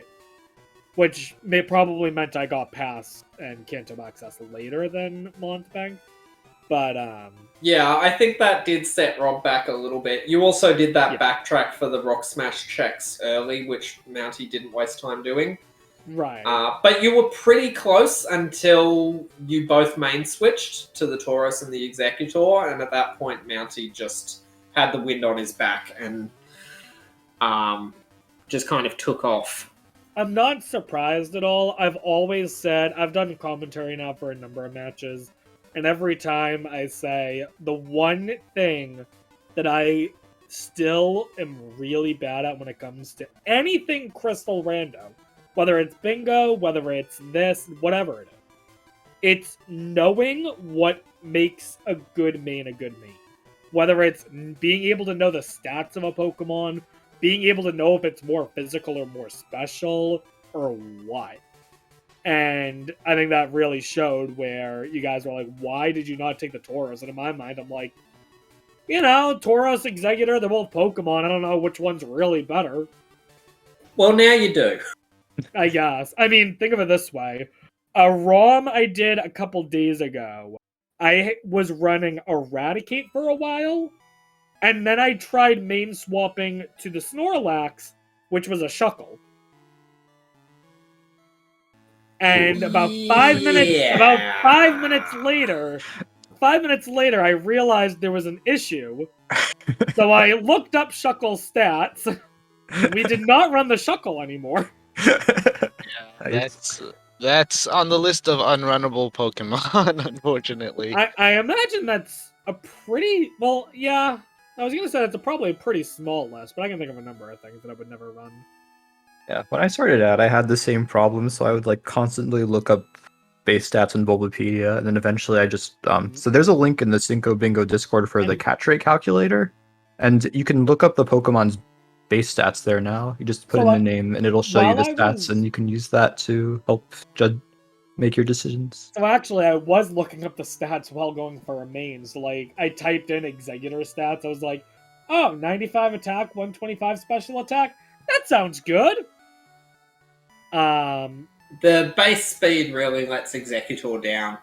Right, but I also did give it a Quick Claw, which helped out a lot. We noticed that. We thought that was clever, but of course, Quick Claw does not activate every time. So no, but it helps when it can.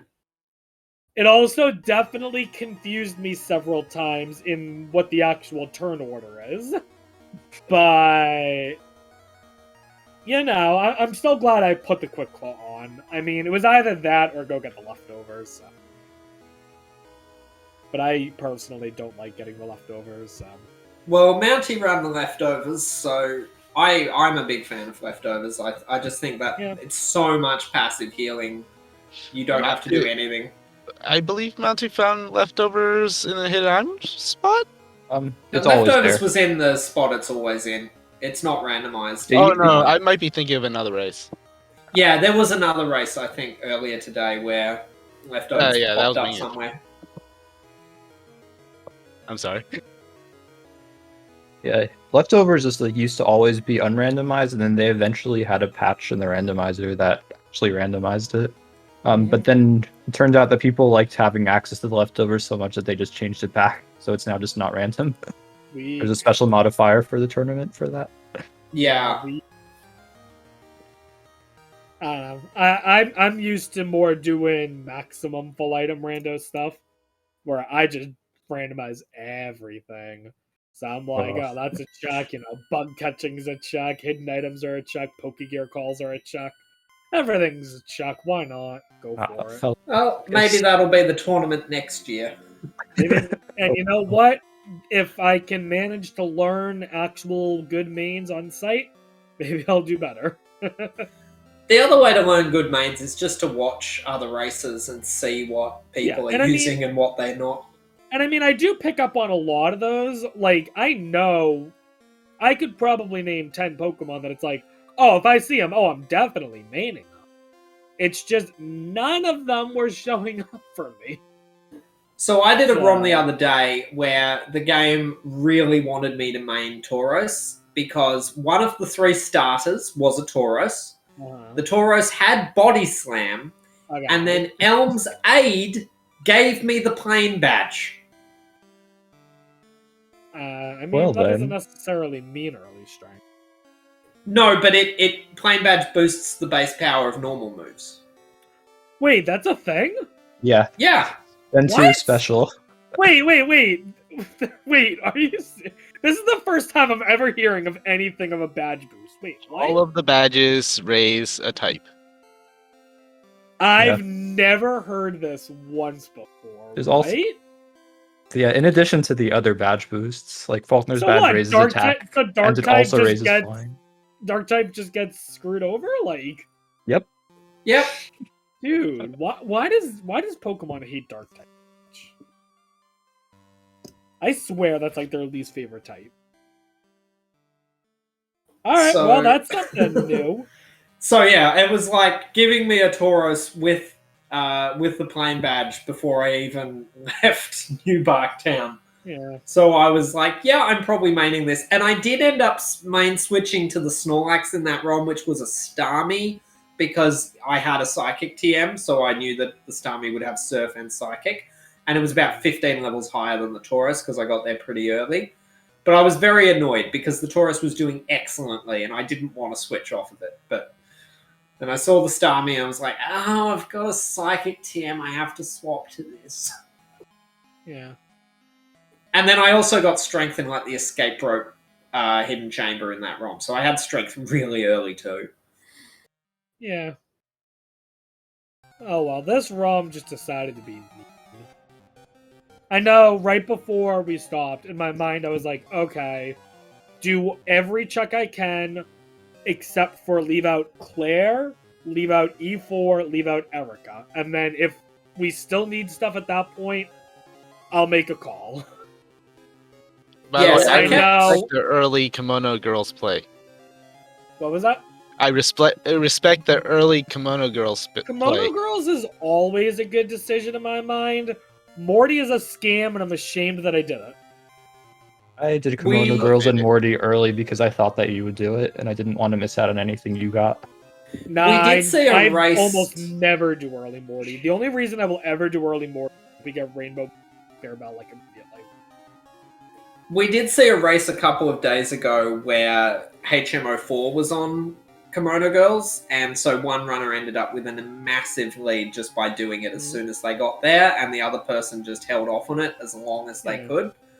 It can be the difference, and it's like you stand to lose so little by doing it, and you can gain a lot.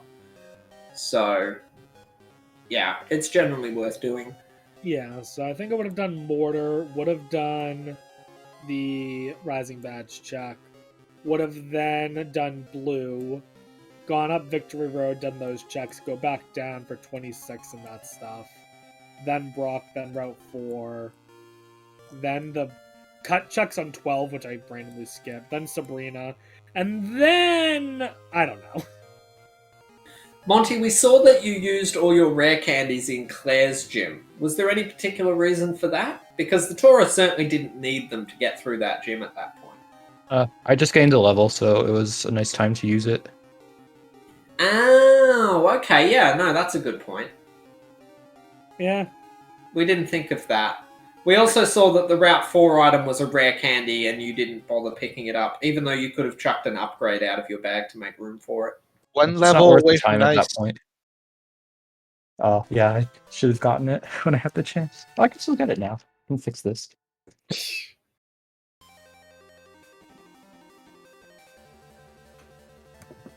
Actually, what did the Crocodile have?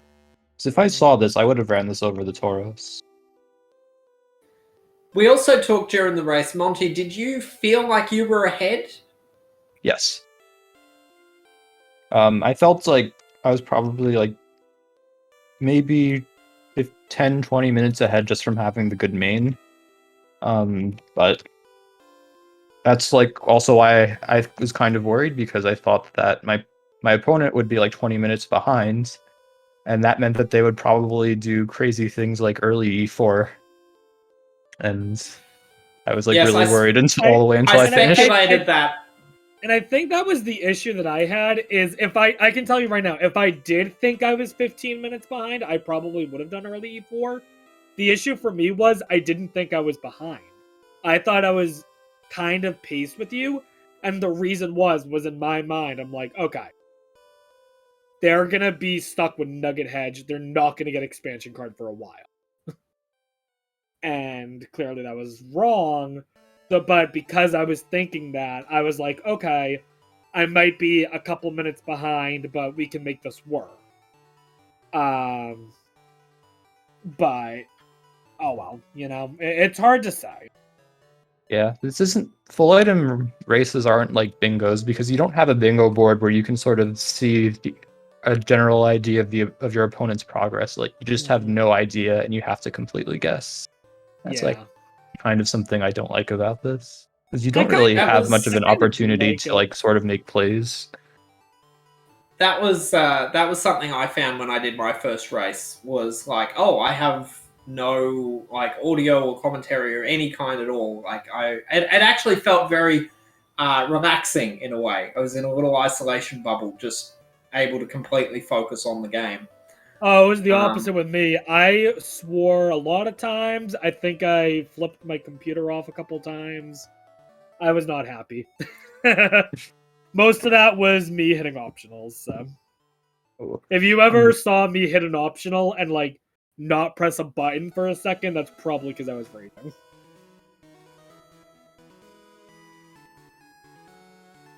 I just need to not hit optionals.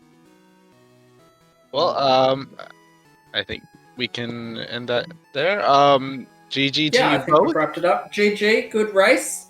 And Rob, you've still got another race ahead, so you Yep. can try and recover from this deficit. And Yep.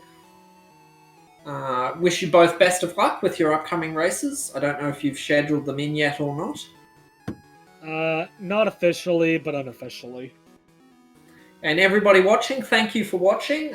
Be sure to follow both these races on their channels.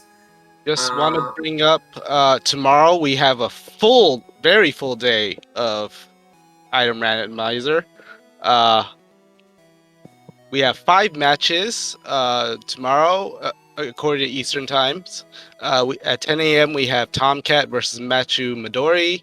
At 1 p.m. we have Ergate versus Pika Pals. At 4 p.m. we have Wingage versus Socket. At 7 p.m. we have Dirtswa 6870 versus Strifesada. And at 8 p.m. we have Rathpal versus Easton 8. And we look forward to seeing you all in those watching those matches. Thank you. And if anyone watches all 5 matches in full, they get a gold star. I want one of those. Who doesn't want one of those? It's a very Yeah. good investment of about 15 hours of your day. I mean, I'm tempted. Thank you all for watching. We'll see you next time. Yes, thank you for watching, and good night.